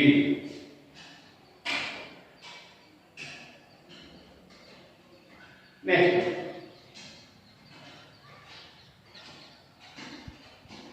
ಸ್ವಯಂ ಸಿದ್ಧ. ಈಗ ಆಧಾರ ಪ್ರತಿಜ್ಞೆ ಯುಕ್ಲಿಡ್ ಆಧಾರ ಪ್ರತಿಜ್ಞೆ 1ನೇದಾಯಿತು. 2ನೇದು, ಒಂದು ಅಂತ್ಯಗೊಂಡ ರೇಖೆಯನ್ನು ಅನಿರ್ದಿಷ್ಟವಾಗಿ ರೂಪಿಸಬಹುದು. ಒಂದು ಅಂತ್ಯಗೊಂಡ ರೇಖೆಯನ್ನು ಅನಿರ್ದಿಷ್ಟವಾಗಿ ರೂಪಿಸಬಹುದು. ಫಾರ್ ಎಕ್ಸಾಂಪಲ್, ಒಂದು ಅಂತ್ಯಗೊಂಡ ರೇಖೆಯನ್ನ ಇಲ್ಲಿಂದ ಸ್ಟಾರ್ಟಿಂಗ್ ಪಾಯಿಂಟ್, ಇದು ಆರಂಭಿಕ ಬಿಂದು, ಇದನ್ನ ಅಂತರಹಿತವಾಗಿ ಈ ತರ ಮಾಡಿದ್ರೆ ಏನಂತ ಅರ್ಥ? ಇದರ ಅರ್ಥ ಏನು ಮಕ್ಕಳೇ? ಮುಂದುವರೆದಿದೆ, ಇದು ಮುಂದುವರೆದಿದೆ, ಅಂತರಹಿತವಾಗಿ ರೂಪಿಸಬಹುದು. ಇದನ್ನ ಆಧಾರ ಪ್ರತಿಜ್ಞೆ ಹೇಳಲಾಗುತ್ತದೆ. ಒಂದು ಅಂತ್ಯಗೊಂಡ ಬಿಂದುವನ್ನು ಅಂತ್ಯಗೊಂಡ ಬಿಂದು ಕೊಟ್ಬಿಟ್ಟಾರೆ ಅವರು. ಆರಂಭಿಕ ಬಿಂದು ಇಲ್ಲಿ ಇಷ್ಟೇ, ಮತ್ತೆ ಈ ಕಡೆ ಇಲ್ಲ, ಈ ತರ ಇದೆ. ಇದು ಆರಂಭಿಕ ಬಿಂದು ಒಂದಿದೆ, ಅಂದ್ರೆ ಹಂತ ಬಿಂದು ಗುರುತಿಸಬಹುದು. ಎಷ್ಟಾದ್ರೂ ಹೋಗ್ತಾ ಇರೋದು ಆನಂದದಲ್ಲಿ ಇದನ್ನ ಗುರುತಿಸಬಹುದು. ಮೂರನೇ ಆಧಾರ ಪ್ರತಿಜ್ಞೆ ವಿದ್ಯಾರ್ಥಿಗಳೇ, ಯಾವುದೇ ಕೇಂದ್ರದಿಂದ ಮತ್ತು ಯಾವುದೇ ತ್ರಿಜ್ಯದಿಂದ ಒಂದು ವೃತ್ತವನ್ನು ಮಾತ್ರ ಎಳೆಯಬಹುದು. ನೋಡಿ, ಯಾವುದೇ ಕೇಂದ್ರದಿಂದ ಯಾವುದೇ ತ್ರಿಜ್ಯದಿಂದ ಒಂದು ವೃತ್ತವನ್ನು ಮಾತ್ರ ಎಳೆಯಬಹುದು. ಹೌದಾ? ಇಲ್ಲೊಂದು ಕೇಂದ್ರ ಇದೆ, ಯಾವುದೇ ಇಲ್ಲವೇ ಇಲ್ಲೇ ಇದರಿಂದ ನಾನು 2 ಸೆಂಟಿಮೀಟರ್ ತ್ರಿಜ್ಯ ಅಂತ ಇಟ್ಕೊಂಡೆ, ಒಂದು ವೃತ್ತವನ್ನು ಹಾಕಿದೆ ಮಕ್ಕಳೇ. ಇದು 2 ಸೆಂಟಿಮೀಟರ್ ತ್ರಿಜ್ಯ ಸರ್. ಇಲ್ಲೊಂದು ಇದು C1, ಇಲ್ಲೊಂದು C2 ಇದೆ. ಇದಕ್ಕೆ ನಾನು 3 ಸೆಂಟಿಮೀಟರ್ ತ್ರಿಜ್ಯ ಇಟ್ಕೊಂಡೆ ಸರ್. ಇದರಿಂದ ಒಂದು ವೃತ್ತ ಹಾಕಿದೆ, ಹೌದಾ? ಇದರಿಂದ ಒಂದು ವೃತ್ತವನ್ನು ರಚಿಸ್ಮಾಡೆ, ಹೌದಾ ಮಕ್ಕಳೇ? ಇದೇ ಬೇರೆ ವೃತ್ತ, ಇದೇ ಬೇರೆ ವೃತ್ತವಾಗುತ್ತದೆ. ಇದು ಕೇಂದ್ರ ಬೇರೆ, ಇದರ ಕೇಂದ್ರ ಬೇರೆ. ಅಂದ್ರೆ ಇದು 3 ಸೆಂಟಿಮೀಟರ್ ತ್ರಿಜ್ಯ ಇಟ್ಕೊಂಡಿದೆ, ಇದನ್ನ 2 ಸೆಂಟಿಮೀಟರ್ ತ್ರಿಜ್ಯ. ಅಂದ್ರೆ ಒಂದು ಕೇಂದ್ರ ಮತ್ತು ಒಂದು ತ್ರಿಜ್ಯದಿಂದ ಒಂದೇ ವೃತ್ತವನ್ನು ಎಳೆಯಬಹುದು. ಇದನ್ನ ನಾವು ಆಧಾರ ಪ್ರತಿಜ್ಞೆ ಅಂತ ಕರಿತೀವಿ, 3ನೇ ಆಧಾರ ಪ್ರತಿಜ್ಞೆ. ವಿದ್ಯಾರ್ಥಿಗಳೇ, ಹಾಗೆ 4ನೇ ಆಧಾರ ಪ್ರತಿಜ್ಞೆ ಏನಂತೆ, ಎಲ್ಲಾ ಲಂಬಕೋನಗಳು ಒಂದಕ್ಕೊಂದು ಸಮನಾಗಿರುತ್ತವೆ.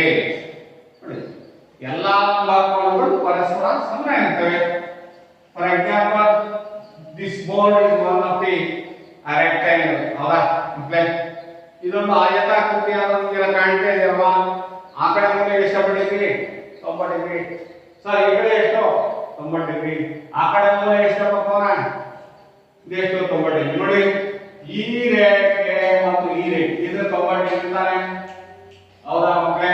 ನೋಡಿ, ಇಲ್ಲಿಂದ ಎಷ್ಟು ಮಕ್ಕಳೇ? ಈ ಮೂಲೆಗೆ ಎಷ್ಟಪ್ಪ ಕೋನ ಅಂದ್ರೆ ಎಷ್ಟು ಹೇಳ್ತೀರಿ? 90 ಡಿಗ್ರಿ. ಈ ಮೂಲೆಗೆ ಎಷ್ಟಪ್ಪ ಅಂದ್ರೆ ಎಷ್ಟು ಹೇಳ್ತೀರಾ? ನೋಡಿ ಮಕ್ಕಳೇ, 90 ಡಿಗ್ರಿ. ಸರ್ ಎಲ್ಲಾ ಮೂಲೆಗಳು 90 ಡಿಗ್ರಿ ಸರ್. ಒಂದು ಆಯತದ 4 ಕೋನಗಳಿಗೆ ಯಾವಾಗ 90 ಡಿಗ್ರಿ ಇದೆ ಅಂತ ಸರ್, ಎಲ್ಲಿ ಆ ದೇಶಕ್ಕರ ಹೋಗ್ರಿ, ಯಾವ ಗ್ರಹಕ್ಕರ ಹೋಗ್ರಿ, ಹೌದಾ? ಏನೇ ಒಂದು ಗ್ರಹ, ಬೇರೆ ಗ್ರಹಕ್ಕೆ ಹೋದ್ರು ಅಷ್ಟೇ 90 ಡಿಗ್ರಿ. ಈ ವೃತ್ತ ಅಂತಾರೆ, ನೀವು ಬೇರೆ ಗ್ರಹಕ್ಕೆ ಹೋದ್ರೆ ಸರ್ ವೃತ್ತದಲ್ಲಿ ಆ ಗ್ರಹದ ಬೇರೆ ಆಗುತ್ತೆ ಅಂತ ತಿಳ್ಕೊಬಿಟ್ಟಿದ್ರೆ ಅದು ಸತ್ಯ. ಇನ್ನು ಆಧಾರ ಪ್ರತಿಜ್ಞೆ 3, ಆಧಾರ ಪ್ರತಿಜ್ಞೆ 4. ಏನೇನಿರುತ್ತೆ? ಒಂದು ಆಧಾರ ಪ್ರತಿಜ್ಞೆ 4, ಎಲ್ಲಾ ಲಂಬಕೋನಗಳು ಒಂದಕ್ಕೊಂದು ಸಮ. ಹೌದು, ಆ ಕಡೆ ಮೂಲೆ, ಈ ಕಡೆ ಮೂಲೆ, ಎಲ್ಲಾ ಕೋನಗಳು 90 ಡಿಗ್ರಿ ಸರ್. ಅದರಿಂದ ಎಲ್ಲಾ ಕೋನಗಳು ಲಂಬಕೋನಗಳಾಗಿರ್ತವೆ. ಲಂಬಕೋನಗಳು ಸಮನಾಗಿರ್ತವೆ. ಏನಾಗಿದ್ರೆ 90 ಡಿಗ್ರಿ ಸಮ. ನೆಕ್ಸ್ಟ್ ಆಧಾರ ಪ್ರತಿಜ್ಞೆ 5 ಅಂತ ನೋಡೋಣ ಮಕ್ಕಳೇ. 2 ಸರಳ ರೇಖೆಗಳ ಮೇಲೆ ಇನ್ನೊಂದು ಸರಳ ರೇಖೆಯು ಬಿದ್ದಾಗ ಅದರ ಒಂದೇ ಬದಿಯಲ್ಲಿರುವ ರೇಖೆಗಳ ಒಳಕೋನಗಳನ್ನು ಒಟ್ಟಿಗೆ ತೆಗೆದುಕೊಂಡಾಗ 2 ಲಂಬಕೋನಗಳಿಗಿಂತ ಕಡಿಮೆ ಉಂಟಾದರೆ ಮೊತ್ತವು 2 ಲಂಬಕೋನಗಳಿಗಿಂತ ಕಡಿಮೆ ಬರುವ ದಿಕ್ಕಿನಲ್ಲಿ ಆ ರೇಖೆಗಳನ್ನು ಅನಿರ್ದಿಷ್ಟವಾಗಿ ರೂಪಿಸಿದಾಗ 2 ರೇಖೆಗಳು ಒಂದನ್ನೊಂದು ಸಂಧಿಸುತ್ತವೆ. ಇದು ವಾಕ್ಯವನ್ನು ನೋಡಬೇಕು ಅಂದ್ರೆ ಏನು ನೋಡಿ, ಇದು ಆಧಾರ ಪ್ರತಿಜ್ಞೆ ವ್ಯಾಖ್ಯಾನ ನೋಡಿ ಹೇಗಿದೆ ಅಂತ. 2 ಸರಳ ರೇಖೆಗಳ ಮೇಲೆ ಇನ್ನೊಂದು ಸರಳ ರೇಖೆಯು ಬಿದ್ದಾಗ ಅದರ ಒಂದೇ ಬದಿಯಲ್ಲಿರುವ ಒಳಕೋನಗಳನ್ನು ಒಟ್ಟಿಗೆ ತೆಗೆದುಕೊಂಡಾಗ 2 ಲಂಬಕೋನಗಳಿಗಿಂತ ಕಡಿಮೆ ಆದರೆ ಮೊತ್ತವು 2 ಲಂಬಕೋನಗಳಿಗಿಂತ ಕಡಿಮೆ ಬರುವ ದಿಕ್ಕಿನಲ್ಲಿಯೇ ಆ 2 ರೇಖೆಗಳನ್ನು ಅನಿರ್ದಿಷ್ಟವಾಗಿ ರೂಪಿಸಿದಾಗ 2 ರೇಖೆಗಳು ಒಂದನ್ನೊಂದು ಸಂಧಿಸುತ್ತವೆ. ನೋಡಿ, ಇದನ್ನ ನಾವು ಅಧ್ಯಯನ ಮಾಡ್ತೀವಿ, ಹೌದಾ? ನೆಕ್ಸ್ಟ್ ಅದು ನೋಡಿ, ಯೂಕ್ಲಿಡ್ನ 5ನೇ ಆಧಾರ ಪ್ರತಿಜ್ಞೆಯ 2 ಸಮಾನ ರೂಪಗಳು ಏನಂತಪ್ಪ ಅಂದ್ರೆ, ಒಂದು ರೇಖೆ ಎಲ್ ಗೆ ಮತ್ತು ಪಿ ಮೇಲಿರುವ ಪ್ರತಿಯೊಂದು ಬಿಂದುವಿಗೆ ಸಮಾಂತರವಾಗಿರುತ್ತೆ. ಪಿ ಮೂಲಕ ಹಾದು ಹೋಗುವ ಎಂ ಒಂದು ರೇಖೆ ಇರುತ್ತದೆ. 2 ಪ್ರತ್ಯೇಕವಾದ ಮತ್ತು ಛೇದಿಸುವ ರೇಖೆಗಳು ಒಂದು ರೇಖೆಗೆ ಸಮಾಂತರವಾಗಲು ಸಾಧ್ಯವಿಲ್ಲ ಅಂತ ಹೇಳ್ತಾರೆ. ಹೀಗೆ ಮೊದಲ 4 ಆಧಾರ ಪ್ರತಿಜ್ಞೆಗಳನ್ನು ಉಪಯೋಗಿಸಿ ಯೂಕ್ಲಿಡ್ನ 5ನೇ ಆಧಾರ ಪ್ರತಿಜ್ಞೆಯನ್ನು ಸಾಧಿಸುವ ಎಲ್ಲಾ ಪ್ರಯತ್ನಗಳು ವಿಫಲವಾದವು. ಆದರೆ ಯೂಕ್ಲಿಡ್ ಏತರ ರೇಖಾಗಣಿತಗಳೆಂಬ ಇತರ ಅನೇಕ ರೇಖಾಗಣಿತಗಳ ಅನ್ವೇಷಣೆಗೆ ಅದು ದಾರಿಯಾಯಿತು. ನೋಡಿ, 5ನೇ ಆಧಾರ ಪ್ರತಿಜ್ಞೆ ಅದರ ಆಧಾರದ ಮೇಲೆ ಅನೇಕ ಅನ್ವೇಷಣೆಗಳನ್ನ ನಾವು ಈ ರೇಖಾಗಣಿತದಲ್ಲಿ ಅಧ್ಯಯನ ಮಾಡುತ್ತೇವೆ. ಇದನ್ನ ನಾವು ಈ ರೀತಿಯಾಗಿ ನಾವು ಪ್ರತಿ ವಿದ್ಯಾರ್ಥಿಗಳೇ ಸ್ವಯಂ ಸಿದ್ಧ ಮತ್ತು ಆಧಾರ ಪ್ರತಿಜ್ಞೆಗಳು ಅಂದರೆ ನೋಡಿ, ತಾವೇ ತರ್ಕವಿಲ್ಲದೆ ಯಾವುದೇ ತರ್ಕವಿಲ್ಲದೆ ಒಪ್ಕೊಳ್ತಕ್ಕಂಥವ್ರು ಏನಂತ ಕರಿತೀವಿ? ಸ್ವಯಂ ಸಿದ್ಧಗಳು. ಅದಾಯ್ತಾ? ತಾರ್ಕಿಕ ಸಾಧನೆ ಅಂದರೆ ಒಪ್ಕೊಳ್ತಕ್ಕಂಥ ಇವನ್ನ ನಾವು ಸ್ವಯಂ ಸಿದ್ಧ ಅಥವಾ ವ್ಯಾಖ್ಯಾನಗಳನ್ನು ನೋಡಿ. ಆಧಾರ ಪ್ರತಿಜ್ಞರು ಅನೇಕ ಗಣಿತಗಳ ತಾರ್ಕಿಕ ಸಾಧನೆಯನ್ನು ಮಾಡಿಬಿಟ್ಟು ಅವರು ವಿಪರೀತ ಆಧಾರ ಪ್ರತಿಜ್ಞೆಗಳನ್ನು ಕೊಡ್ತಾನೆ. ಆಧಾರ ಪ್ರತಿಜ್ಞೆಗಳನ್ನು ನಾವು ಈ 5 ಆಧಾರ ಪ್ರತಿಜ್ಞೆಗಳನ್ನ ನಾವು ಕಲಿತಾ ಕಲಿತಾಯಿತು. ಹೀಗೆ ನಾವೀಗ ಅಭ್ಯಾಸದಲ್ಲಿ ಇರುವ ಪ್ರಶ್ನೆಗಳನ್ನು ನೋಡೋಣ ಮಕ್ಕಳೇ. ನೋಡೋಣ ಹಾಗಾದ್ರೆ ನೋಡೋಣ. ಅಭ್ಯಾಸವನ್ನ ಓಪನ್ ಮಾಡ್ತೀರಾ ಮಕ್ಕಳೇ? ನೋಡೋಣ. ಅಭ್ಯಾಸದಲ್ಲಿ ನೋಡಿದ್ರೆ ಮಕ್ಕಳೇ ನೋಡಿ ಏನ್ ಕೊಟ್ಟಿದೆ. ಅಭ್ಯಾಸ 5 ಪಾಯಿಂಟ್ಗಳಿಂದ ಒಂದನ್ನ ತಿಳ್ಕೊಳ್ಳಿ ಮಕ್ಕಳೇ. ನೋಡಿ, ಈ ಕೆಳಗಿನ ಹೇಳಿಕೆಗಳಲ್ಲಿ ಯಾವುದು ಸತ್ಯ ಅಥವಾ ಯಾವುದು ಸುಳ್ಳು ಎಂಬುದನ್ನು ಕಾರಣ ಸಹಿತ ತಿಳಿಸಿ ಅಂತ ಹೇಳ್ತಾರೆ. ನೋಡಿ, ಒಂದು ಬಿಂದುವಿನ ಮೂಲಕ ಒಂದೇ ಒಂದು ಸರಳ ರೇಖೆ ಹೋಗಬಹುದು. ನೋಡಿ, ಒಂದು ಬಿಂದುವಿನ ಮೂಲಕ ಒಂದೇ ಒಂದು ಸರಳ ರೇಖೆ ಹಾದು ಹೋಗುತ್ತದೆ. ನಿಮ್ಮ ಉತ್ತರಕ್ಕೆ ಕಾರಣ ತಿಳಿಯಬೇಕು. ಇದು ಸರಿನಾ ತಪ್ಪು ಅಂತ ಹೇಳಿದ್ರೆ ಸತ್ಯವಲ್ಲ ಅಂತ ಹೇಳಿ ಅದಕ್ಕೆ ಕಾರಣ ಕೊಡ್ತೀರಾ ಮಕ್ಕಳೇ? ಒಂದು ಬಿಂದುವಿನ ಮೂಲಕ ಒಂದೇ ಸರಳ ರೇಖೆ ಹಾದು ಹೋಗಬಹುದು. ಒಂದೇ ರೇಖೆನ ರಚಿಸಬಹುದು ಅಂತ ಅನ್ನೋದು ಆಧಾರ ಒಂದು ಹೇಳಿದ್ವಿ. ಹಾದು ಹೋಗಬಹುದು ಅಂತ ಹೇಳಿದ್ರೆ ಎಷ್ಟಾದ್ರೂ ಹಾದು ಹೋಗ್ತಾನೆ. ಈಗ ಒಂದು ಬಿಂದು ಇದೆ ಮಕ್ಕಳೇ, ಪ್ರಶ್ನೆ ಒಂದು ಬಿಂದುವಿನ ಅನೇಕ ಸರಳ ರೇಖೆಗಳು ಹಾದು ಹೋಗಬಹುದು. ಹೌದಾ? ಹೌದಾ ಮಕ್ಕಳೇ? ಹೌದಾ? ಎಷ್ಟಾದ್ರೂ ಹೋಗ್ತಾನೆ ಅನೇಕ ಸರಳ ರೇಖೆಗಳು. ಆದ್ರಿಂದ ಮೊದಲನೇ ಹೇಳಿಕೆ ಸತ್ಯವಲ್ಲ. ಒಂದು ಬಿಂದುವಿನ ಮೂಲಕ ಅನಂತ ರೇಖೆಗಳು ಹಾದು ಹೋಗಬಹುದು ಅಂತ ಬರೀತಾರೆ. ನೆಕ್ಸ್ಟ್ ಎರಡನೇ ಪ್ರಶ್ನೆ ನೋಡಿ. ಅಭ್ಯಾಸ 5.1 ಎರಡನೇ ಪ್ರಶ್ನೆ. 2 ಪ್ರತ್ಯೇಕ ಬಿಂದುಗಳ ಮೂಲಕ ಅಪರಿಮಿತ ರೇಖೆಗಳು ಹಾದು ಹೋಗುತ್ತವೆ. 2 ಪ್ರತ್ಯೇಕ ಬಿಂದುಗಳ ಮೂಲಕ ಅಪರಿಮಿತ ರೇಖೆಗಳು ಹಾದು ಹೋಗುತ್ತವೆ ಅಂತ ಹೇಳ್ತಾರೆ. ಹೌದಾ? ಹೆಂಗೆ? 2 ಪ್ರತ್ಯೇಕ ಬಿಂದು ಇಲ್ಲ ಬಿಂದು ಇದೆ, ಇದ್ರ ಮುಖ ಇದು ಬೇರೆ ಬಿಂದು, ಇದು ಬೇರೆ ಬಿಂದು. ಇಲ್ಲಿಂದ ಸೇರಿಸಿ ಪ್ರತ್ಯೇಕ ಬಿಂದುಗಳ ಮೂಲಕ ಅನೇಕ ರೇಖೆಗಳು ಹಾದು ಹೋಗ್ತವೆ ಅಂತ ಮಾಡ್ತಾರೆ. ಅಪರಿಮಿತ ರೇಖೆಗಳು ಹಾದು ಹೋಗಲ್ಲ. ಹಾದು ಹೋಗ್ತದ ಇದು ಮುಖ ನಿಮ್ಗೆ ಇದ್ರ ಮುಖ ನಿಮ್ಗೆ ಅಂತ ಬಿಂದು ಕೊಟ್ಬಿಟ್ಟಾರೆ. This is terminal starting point, this is ending point. ಆರಂಭಿಕ ಬಿಂದು ಇದೆ, ಅಂತ್ಯ ಬಿಂದು ಇದೆ. ಇದು ಮೂಲಕ ಅನೇಕ ರೇಖೆಗಳು ಹಾದು ಹೋಗ್ತವೆ ಅಂತ ಹೇಳ್ತಾರೆ. ಇದು ಸತ್ಯವಲ್ಲ, ಇದು ಅಸತ್ಯ. ಕೇವಲ ಒಂದು ರೇಖೆ ಮಾತ್ರ ಆರಂಭವಾಗಿ ಅಂತ್ಯಗೊಂಡಿದೆ. ಸತ್ಯವಲ್ಲ. ನೆಕ್ಸ್ಟ್ ಮೂರನೇ ಪ್ರಶ್ನೆ ನೋಡಿ ಮಕ್ಕಳೇ. ಒಂದು ಅಂತ್ಯಗೊಂಡಿರುವ ರೇಖೆಯನ್ನು ಎರಡೂ ಬದಿಗಳಲ್ಲಿ ಅನಿರ್ದಿಷ್ಟವಾಗಿ ವೃದ್ಧಿಸಬಹುದು ಅಂತ ಹೇಳಿ. ವೃದ್ಧಿಸಬಹುದಾ? ಒಂದು ಅಂತ್ಯಗೊಂಡಿರುವ ರೇಖೆಯನ್ನು ಎರಡೂ ಬದಿಗಳಲ್ಲಿ ಅನಿರ್ದಿಷ್ಟವಾಗಿ ಅನಂತವಾಗಿ ವೃದ್ಧಿಸಬಹುದು. ಅಂತ್ಯಗೊಂಡ ರೇಖೆಯನ್ನ ಅಂತ್ಯಗೊಂಡಿರದ ರೇಖೆ ಒಂದು ಅಂತ್ಯಗೊಂಡಿರುವ ರೇಖೆ ಅಂತ ಹೇಳ್ತಾರೆ. ಒಂದು ಅಂತ್ಯಗೊಂಡಿರುವ ರೇಖೆ ಅಂದ್ರೆ ನಾನಾಗಿ ಒಂದು ಎಕ್ಸಾಂಪಲ್ ಕೊಟ್ಟೆ. ಇದನ್ನ ಅನಂತವಾಗಿ ವೃದ್ಧಿಸಬಹುದು. ಸತ್ಯ. ಹೌದಾ? ಒಂದು ಆರಂಭಿಕ ಬಿಂದು ಇದೆ, ಅದು ಹಿಂಗಾರೆ ವೃದ್ಧಿಸಿ, ಅಥವಾ ಈ ಕಡೆ ಒಂದು ಆರಂಭಿಕ ಬಿಂದು, ಈ ಕಡೆ ಇಷ್ಟ ವೃದ್ಧಿಸಿ. ದಿಸ್ ಇಸ್ ಒನ್ ಪಾಯಿಂಟ್ ಅಂದ್ರೆ ಪಿ ಅಂತ ಕೊಡೋಣ. ಇದಕ್ಕೆ ಎಷ್ಟಾರು ಮಾಡಿ ವೃದ್ಧಿಸಿದೆ. ಹೌದಾ? ಸರಿ, ವೃದ್ಧಿಸಬಹುದು. ನೆಕ್ಸ್ಟ್ ನಾಲ್ಕನೇ ಪ್ರಶ್ನೆ ನೋಡಿ. 2 ವೃತ್ತಗಳು ಸಮಾನಗಳಾದರೆ ಅವುಗಳ ತ್ರಿಜ್ಯಗಳು ಸಮನಾಗಿರುತ್ತವೆ. ಇದು ಸರಿನಾ? 2 ವೃತ್ತಗಳು ಸಮಾನಗಳಾದರೆ ಅವುಗಳ ತ್ರಿಜ್ಯಗಳು ಸಮನಾಗಿರುತ್ತವೆ. ಹೌದು, ಸತ್ಯ. ಒಂದು ಕೇಂದ್ರದಿಂದ ಒಂದು ವೃತ್ತವನ್ನು ಮಾತ್ರ ರಚಿಸಬಹುದು. ಒಂದು ಕೇಂದ್ರದಿಂದ ಒಂದೇ ತ್ರಿಜ್ಯದ ಒಂದು ವೃತ್ತವನ್ನು ರಚಿಸಬಹುದು. ಅದು 2 ಕೇಂದ್ರದಿಂದ 2 ವೃತ್ತ ಇದ್ದಾವೆ, ತ್ರಿಜ್ಯಗಳು ಸಮನಾಗಿರ್ತವೆ. 2 ಸಮತಾನೆ. ಆದ್ರಿಂದ ಏನಾಗಿತ್ತು? ಸತ್ಯ. 2 ವೃತ್ತಗಳು ಸಮಾನ ಅಂತ ಹೇಳ್ಬೇಕಂತಂದ್ರೆ ಅವುಗಳ ತ್ರಿಜ್ಯಗಳ ಸಮ ಏನಾಗಿರ್ಬೇಕು ಅಂತ ಹೇಳ್ತೀರಾ? ಏನಾಗಿರ್ಬೇಕಪ್ಪ? ಇದೊಂದು ವೃತ್ತ, ಇದು ವೃತ್ತ, ಇದು ವೃತ್ತ. ದಿಸ್ ಇಸ್ 3 ಸೆಂಟಿಮೀಟರ್, ಇದು 3 ಸೆಂಟಿಮೀಟರ್. ಹಾಗಾದ್ರೆ C1 C2 C1 C2 ಆಗುತ್ತಾನೆ, C1 C2 ಆಗುತ್ತಾನೆ. ಯಾಕೆ ಸರ್? ಕೇಂದ್ರಗಳು ಬೇರೆ ಬೇರೆ, ತ್ರಿಜ್ಯಗಳು ಸಮನಾಗಿದ್ದಾವೆ, ಆದ್ರಿಂದ 6 ವೃತ್ತಗಳಿಂದ 2 ವೃತ್ತಗಳು ಸಮನಾಗಿವೆ ಅಂತ ನಾವು ಒಪ್ಕೋಬಹುದು.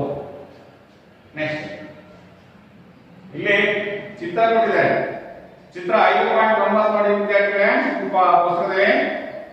AB PQ, PQ XY ಎಂದಾದರೆ AB XY ಆಗಿರುತ್ತದೆಯೇ? ಎಸ್. ನೋಡಿ ಬಹಳ ಸುಲಭ ಇದೆ ಮಕ್ಕಳೇ. 5ನೇ ಪ್ರಶ್ನೆ ನೋಡಿ ಮಕ್ಕಳೇ, 5ನೇ ಪ್ರಶ್ನೆ ನೋಡೋಣ ಮಕ್ಕಳೇ. ನೋಡಿ ಒಂದಾಗಿ ಬಹಳ ಇದೆ. AB PQ XY ನೋಡಿ, AB ಇದು ಅಷ್ಟೇ ಉತ್ತರ. PQ ಆಮೇಲೆ ಇನ್ನೊಂದು ಹೇಳಿದ್ರೆ ಅದು ಅಷ್ಟೇ ಇದೆ ಮಕ್ಕಳೇ. AB PQ, PQ XY. ಆದರೆ AB XY ಸಾಧ್ಯನಾ? ಆಗುತ್ತಾ ಅಂತ ಕೇಳಿದೆ. ನೋಡಿ ಆಗುತ್ತಾ?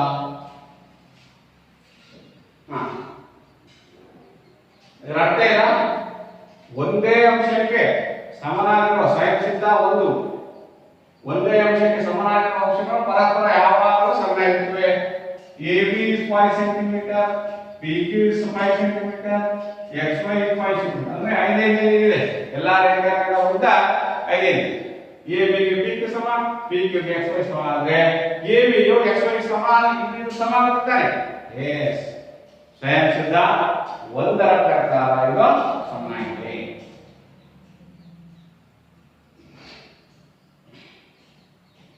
ಮೊದಲ ಸ್ವಯಂ ಸಿದ್ಧದ ಪ್ರಕಾರ ಒಂದೇ ಅಂಶಕ್ಕೆ ಸಮನಾಗಿರುವ ಅಂಶಗಳು ಒಂದಕ್ಕೊಂದು ಸಮನಾಗಿರುತ್ತವೆ. ಹೀಗೆ ನಾವು ಪ್ರಶ್ನೆಗಳನ್ನ ಬಿಡಿಸ್ತಾ ಹೋಗ್ತೇವೆ.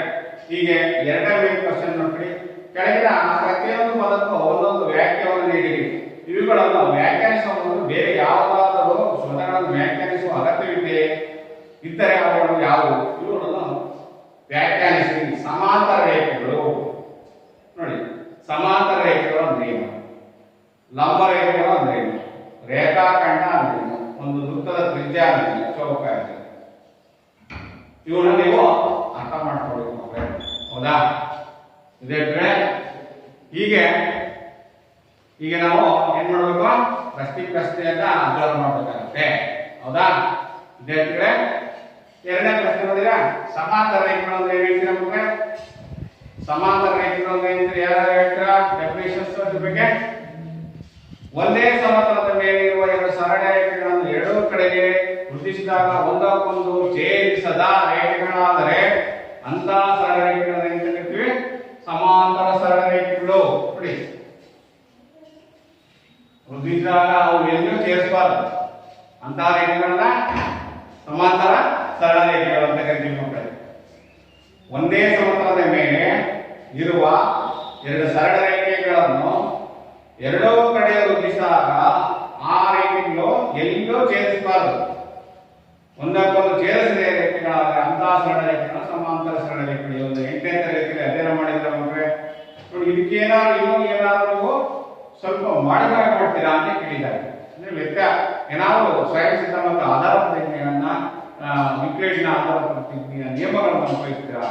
ಎಸ್, ಅದಕ್ಕೆ ಬರೀಬಹುದು ಮಕ್ಕಳೇ. ಸಮಾಂತರ ಸರಳ ರೇಖೆಯನ್ನು ವ್ಯಾಖ್ಯಾನಿಸುವಾಗ ಈ ಕೆಳಗಿನ ಪದಗಳನ್ನು ವ್ಯಾಖ್ಯಾನಿಸಬೇಕಿತ್ತು. ಏನು? ಬಿಂದು, ಸರಳ ರೇಖೆ, ಸಮತಲ, ಛೇದನ ಬಿಂದು, ಎರಡು ರೇಖೆಗಳ ನಡುವಿನ ದೂರ, ಇವುಗಳನ್ನ ವ್ಯಾಖ್ಯಾನಿಸಬೇಕು. ನೋಡಿ, ವೆರಿ ಗುಡ್. ಇಲ್ಲೇನು ಪಾಯಿಂಟ್ಸ್ ನಾವು ಅಬ್ಸರ್ವ್ ಮಾಡಿದ್ವಿ ಅಂದ್ರೆ, ಬಿಂದು, ಸರಳ ರೇಖೆ, ಸಮತಲ, ಛೇದನ ಬಿಂದು, ಎರಡು ರೇಖೆಗಳ ನಡುವಿನ ದೂರ, ಇವುಗಳನ್ನು ನಾವು ಇಲ್ಲೇ ಆಧಾರ ಪ್ರತಿಜ್ಞೆಗಳ ಪ್ರಕಾರ ನಾವು ಸೇರಿಸಬೇಕಾಗಿದೆ. ನೆಕ್ಸ್ಟ್, ಲಂಬ ರೇಖೆ ಏನು? ಯಾವ ಎರಡು ರೇಖೆಗಳು ಪರಸ್ಪರ 90 ಡಿಗ್ರಿಯಲ್ಲಿ ಛೇದಿಸುತ್ತವೆಯೋ ಆ ರೇಖೆಯನ್ನು ನಾವು ಲಂಬ ರೇಖೆ ಅಂತ ಕರಿತೀವಿ. ಹೌದಾ? ಲಂಬ ರೇಖೆ ನೋಡಿ, ಇಲ್ಲೊಂದು ಓ, ಎ ಬಿ, ಎ ಓ ಒಂದು ರೇಖಾಖಂಡ, ಬಿ ಓ ಒಂದು ರೇಖಾಖಂಡ. ಇದೆಲ್ಲಿ ಎರಡು ಛೇದಿಸಿದ 90 ಡಿಗ್ರಿ. ಹೌದಾ ಮಕ್ಕಳೇ? ಅದನ್ನ ಲಂಬ ರೇಖೆ ಅಂತ ಕರಿತೀವಿ. ಕರಿತೀವಿ. ಲಂಬ ರೇಖೆಗಳನ್ನು ವ್ಯಾಖ್ಯಾನಿಸುವಾಗ ನಾವು ಮೊದಲು ರೇಖೆ ಮತ್ತು ರೇಖೆಗಳ ಕೋನಗಳನ್ನು ವ್ಯಾಖ್ಯಾನಿಸಬೇಕು. ಸ್ವಯಂ ಸಿದ್ಧ ಮತ್ತು ಆಧಾರ ಪ್ರತಿಮೆಗಳ. ನೆಕ್ಸ್ಟ್, ರೇಖಾಖಂಡ ಅಂದ್ರೆ ಏನು? ಎರಡು ಬಿಂದುಗಳ ನಡುವೆ ಎಳೆದ ಎರಡೂ ಕಡೆಯೂ ವೃದ್ಧಿಸಲಾಗದ ಸರಳ ರೇಖೆಯನ್ನು ರೇಖಾಖಂಡ ಅಂತ ಕರೀತೀವಿ. ನಿಮಗೆ ಗೊತ್ತಿದೆ, 8ನೇ ತರಗತಿಯಲ್ಲಿ ಇವೆಲ್ಲ ಅಧ್ಯಯನ ಮಾಡಿದ್ರ. ರೇಖಾಖಂಡವನ್ನು ವ್ಯಾಖ್ಯಾನಿಸುವಾಗ ಬಿಂದು ಮತ್ತು ರೇಖೆ ಇವುಗಳನ್ನು ವ್ಯಾಖ್ಯಾನಿಸಬೇಕು, ಹೌದಲ್ವಾ? ಓಕೆ. ನೆಕ್ಸ್ಟ್, 4ನೇ ನೋಡಿ, ವೃತ್ತದ ತ್ರಿಜ್ಯ. ಒಂದು ವೃತ್ತದ ಕೇಂದ್ರ ಮತ್ತು ಪರಿಧಿ ಮೇಲಿನ ಯಾವುದಾದರೂ ಒಂದು ಬಿಂದುವನ್ನು ಸೇರಿಸುವ ರೇಖಾಖಂಡಕ್ಕೆ ಏನಂತ ಕರೀತೀವಿ? ತ್ರಿಜ್ಯ ಅಂತ ಕರೀತೀವಿ. ತ್ರಿಜ್ಯವನ್ನು ವ್ಯಾಖ್ಯಾನಿಸುವಾಗ ಮೊದಲು ರೇಖಾಖಂಡ, ವೃತ್ತದ ಕೇಂದ್ರ ಇವುಗಳನ್ನ ವ್ಯಾಖ್ಯಾನಿಸಬೇಕು. ತ್ರಿಜ್ಯ ಮಕ್ಕಳೇ, ಇವೆಲ್ಲ ನಾವು 8ನೇ ತರಗತಿಯಲ್ಲಿ ಬೇಸಿಕ್ ಆಗಿ ಕಲಿತಿದ್ದೀವಿ. ಆದ್ರೆ ಅವನ್ನ ಒಂದ್ಸಾರಿ ನಾವೇನ್ ಮಾಡ್ಬೇಕು, ಈ ಆಧಾರ ಯೂಕ್ಲಿಡ್ ಆಧಾರ ಪ್ರತಿಕ್ರಿಯೆಗೆ ನಾವು ಸ್ವಲ್ಪ ಏನು ಕಲ್ತಿದ್ವಲ್ಲ ಇವತ್ತು ಈ ಅಧ್ಯಾಯದಲ್ಲಿ ಅವುಗಳನ್ನ ಅಂಶಗಳನ್ನ ಕಲಿತ ಆಧಾರ ಪ್ರತಿಕ್ರಿಯೆ ಅಂಶಗಳನ್ನು ಉಪಯೋಗಿಸ್ಕೋಬೇಕಾಗಿದೆ ಮಕ್ಕಳೇ.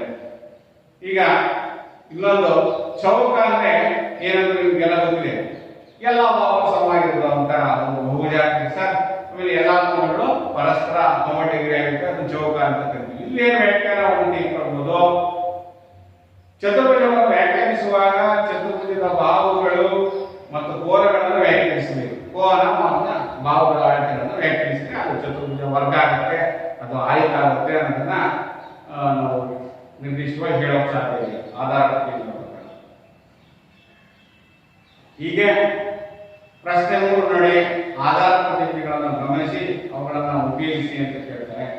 ಅವನ್ನ ಆಧಾರ ಪ್ರತಿಕ್ರಿಯೆಗಳನ್ನು ಚರ್ಚೆ ಮಾಡಿ ಅಂತ ಹೇಳ್ತೀವಿ.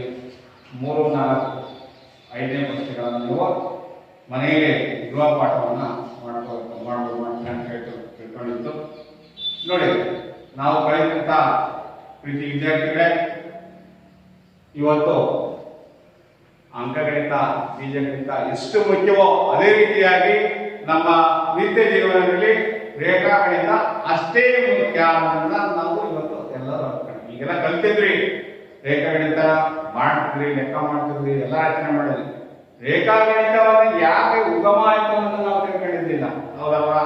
ಇಂಗ್ಲಿಷ್ ಕಲಿಬೇಕು ಅಂದ್ರೆ ಇಂಗ್ಲಿಷ್ ಆಲ್ಫಾಬೆಟ್ಸ್ ಕಲಿಬೇಕು, ಗ್ರಾಮರ್ ಕಲಿಬೇಕು. ಅಂಕಗಣಿತ ಕಲಿಬೇಕು ಅಂದ್ರೆ ಅಂಕಗಳನ್ನ ಕಲಿಬೇಕು, ಅಂಕೆ ಸಂಖ್ಯೆಗಳ ಬಗ್ಗೆ ಜ್ಞಾನ ಬೇಕು. ಬೀಜಗಣಿತ ಕಲಿಬೇಕು ಅಂದ್ರೆ ಬೀಜಾಕ್ಷರಗಳು, ಬೀಜಪದಗಳ ಜ್ಞಾನ ಬೇಕು. ಅದೇ ರೀತಿಯಾಗಿ ರೇಖಾಗಣಿತದ ಬಗ್ಗೆ ಕಲಿಬೇಕು ಅಂದ್ರೆ ಯೂಕ್ಲಿಡ್ನ ರೇಖಾಗಣಿತದ ಪ್ರಸ್ತಾವನೆಯನ್ನು ನಾವು ಇವತ್ತು ಚರ್ಚೆ ಮಾಡಿದ್ದೇವೆ. ಇದೊಂದು ಅಗಾಧವಾದಂತ ವಿಷಯ. ರೇಖಾಗಣಿತಕ್ಕೆ it is wide subject in the mathematics. ಅಂದ್ರೆ ವಿಶಾಲವಾದ ಜ್ಞಾನ ಇದೆ ಮಕ್ಕಳೇ. ಇದನ್ನ ಅಪ್ಲಿಕೇಶನ್ ಅನ್ನು ನಾವು ಅನ್ವಯವನ್ನು ಮಾಡಿಕೊಂಡು ನಮ್ಮ ದಿನನಿತ್ಯದ ತಾಂತ್ರಿಕ ಕ್ಷೇತ್ರಗಳಲ್ಲಿ ಮತ್ತು ಅನೇಕ ಭೂಮಿಯನ್ನ ಅಳತೆ ಮಾಡೋದು. ಮಕ್ಕಳೇ, ಒಂದು ದೇವಸ್ಥಾನ ಕಟ್ಟಬೇಕು ಅಥವಾ ಒಂದು ರೋಡ್ ಮಾಡಬೇಕು, ಒಂದು ಬ್ರಿಡ್ಜ್ ಮಾಡಬೇಕು, ಒಂದು ಗೋಪುರವನ್ನ ಕಟ್ಟಬೇಕು, ದೊಡ್ಡದಾದ ಹೀಗೆ ನೋಡಿ ಸರ್ದಾರ್ ವಲ್ಲಭಭಾಯಿ ಪಟೇಲ್ ಒಂದು ರೇಖೆ ಒಂದು ಪ್ರತಿಮೆ ಮಾಡಬೇಕು ಅಂದ್ರೆ ಸಮುದ್ರ ನದಿ ದಡದ ಮೇಲೆ ಕಟ್ಟಬೇಕು ಅಂದ್ರೆ ಯಾವ ರೀತಿಯಾಗಿ ಕಟ್ಟಬೇಕು, ಅದು ಫೌಂಡೇಶನ್ ಹಾಕಬೇಕು, ಅದಕ್ಕೆ ಬೇಕು ಮಕ್ಕಳೇ ಯೂಕ್ಲಿಡ್ನ ರೇಖಾಗಣಿತದ ಪ್ರಸ್ತಾವನೆ ಬೇಕಾಗಿದೆ. ಅದಕ್ಕೆ ನಾವು ರೇಖಾಗಣಿತವನ್ನು ಬಹಳ ಎಚ್ಚರಿಕೆಯಿಂದ ಅರ್ಥಪೂರ್ಣವಾಗಿ ಎಲ್ಲ ಅಂಶಗಳನ್ನು ಸರಿಯಾದ ರೀತಿಯಲ್ಲಿ ಅರ್ಥ ಮಾಡ್ಕೊಂಡು ಕಲ್ತ್ಕೊಂಡ್ರೆ ನಾವು ಮುಂದೆ ಅನೇಕ ವಿಷಯಗಳನ್ನ ಇನ್ನು ಹೆಚ್ಚಿನ ಆಸಕ್ತಿಯಿಂದ ಕಲಿಬಹುದು. ಹಾಗೆ ಅದನ್ನು ಮಾಡ್ತಾ ನೀವು ರೇಖಾಚಿತ್ರ ಬರೀತೀರಾ, ಅಲ್ಲಿ ರೇಖಾಗಣಿತ ಚಿತ್ರಗಳನ್ನ ಏನು ಮಾಡ್ತೀರಾ, ಅನಿಮೇಷನ್ ಮಾಡ್ತಾರೆ. ಇವತ್ತು ತಂತ್ರಜ್ಞಾನ ಬೇಕಾದಷ್ಟು ಮುಂದುವರಿದೆ. ಕಂಪ್ಯೂಟರ್ ಅನ್ನು ಉಪಯೋಗಿಸಿಕೊಂಡು ಅನಿಮೇಷನ್ಸ್ ಮಾಡ್ತೀವಿ. ಅನಿಮೇಷನ್ ಮಾಡ್ಬೇಕಾದ್ರೆ ಈ ರೇಖಾಗಣಿತ ಬೇಕು ಮಕ್ಕಳೇ. ಅನಿಮೇಷನ್ ಮಾಡ್ಬೇಕು ಅಂದ್ರೆ ರೇಖಾಗಣಿತ ಬೇಕು, ಬೀಜಗಣಿತ ಬೇಕು ಮಕ್ಕಳು. ಆ ರೀತಿಯಾಗಿ ಇದನ್ನ ಈ ವಿಶಾಲವಾದ ಜ್ಞಾನ ಸಂಪಾದನೆ ಮಾಡ್ಕೊಳ್ತಾರೆ ಅಂತ ಹೇಳ್ತಾ ಇವತ್ತಿನ ಯೂಕ್ಲಿಡ್ನ ರೇಖಾಗಣಿತ ಪ್ರಸ್ತಾವನೆ ಪಾಠದ ಬಗ್ಗೆ ಇದುವರೆಗೂ ನೀವೆಲ್ಲ ತಿಳ್ಕೊಂಡಿದ್ದೀರ ಅಂತ ಹೇಳ್ತಾ ಈ ಅಧ್ಯಾಯದಲ್ಲಿ ಅಭ್ಯಾಸ 2.1 ಮತ್ತು 2.2ರಲ್ಲಿ ಇದರ ಆಧಾರ ಪ್ರತಿಕ್ರಿಯೆಗಳು ಮತ್ತು ಅನ್ವಯಗಳ ಮೇಲೆ, ಸ್ವಯಂ ಸಿದ್ಧದ ಆಧಾರದ ಮೇಲೆ ಅನೇಕ ಸಮಸ್ಯೆಗಳನ್ನ ನೀವೇ ಚರ್ಚೆ ಮಾಡಬಹುದು. ಅದರಲ್ಲಿ 5ನೇ ಆಧಾರ ಪ್ರತಿಕ್ರಿಯೆಯನ್ನು ಪ್ರಾಯೋಗಿಕವಾಗಿ ಸಹ ನಾವು ಅಧ್ಯಯನ ಮಾಡಬಹುದು ಅಂತ ಹೇಳ್ತಾ ಇವತ್ತಿನ ನೀವು ಎಲ್ಲ ವಿದ್ಯಾರ್ಥಿಗಳು ಸವಿಸ್ತಾರವಾಗಿ ಅರ್ಥ ಮಾಡ್ಕೊಂಡಿದ್ದೀರಿ ಅಂತ ನಾನು ಮನಸ್ಸಿನಲ್ಲಿ ಅಂದ್ಕೊಂಡ್ಬಿಟ್ಟು ಅರ್ಥ ಆಗಿದೆ ಅಂತ ತಿಳ್ಕೊಂಡಿದ್ದೀನಿ. ನೀವು ಇದನ್ನು ಮನೆಗೆ ಹೋಗಿ ಇನ್ನೊಂದ್ಸರಿ ಎಲ್ಲ ಲೆಕ್ಕಗಳನ್ನು ಬಿಡಿಸ್ತೀರಿ ಅಂತ ಈ ಗೃಹ ಪಾಠದಲ್ಲಿ ಎಲ್ಲ ಲೆಕ್ಕಗಳನ್ನು ಮಾಡಿ 2.2, 2.1, 2.2 ಮಾಡ್ತಾ ಹೋಗಿ ಅನ್ವಯ ಮಾಡ್ತಾ ಹೋಗಿ ಮಕ್ಕಳೇ, ಅದು ನಿಮ್ಗೆ ಅರ್ಥ ಆಗುತ್ತೆ ಅಂತ ಹೇಳ್ತಾ ಇಂದಿನ ಪಾಠವನ್ನು ಮುಗಿಸ್ತಿದ್ದೇನೆ. ನಮಸ್ತೆ ವಿದ್ಯಾರ್ಥಿಗಳೇ, ನಿಮಗೆಲ್ಲರಿಗೂ ಅಭಿನಂದನೆಗಳು.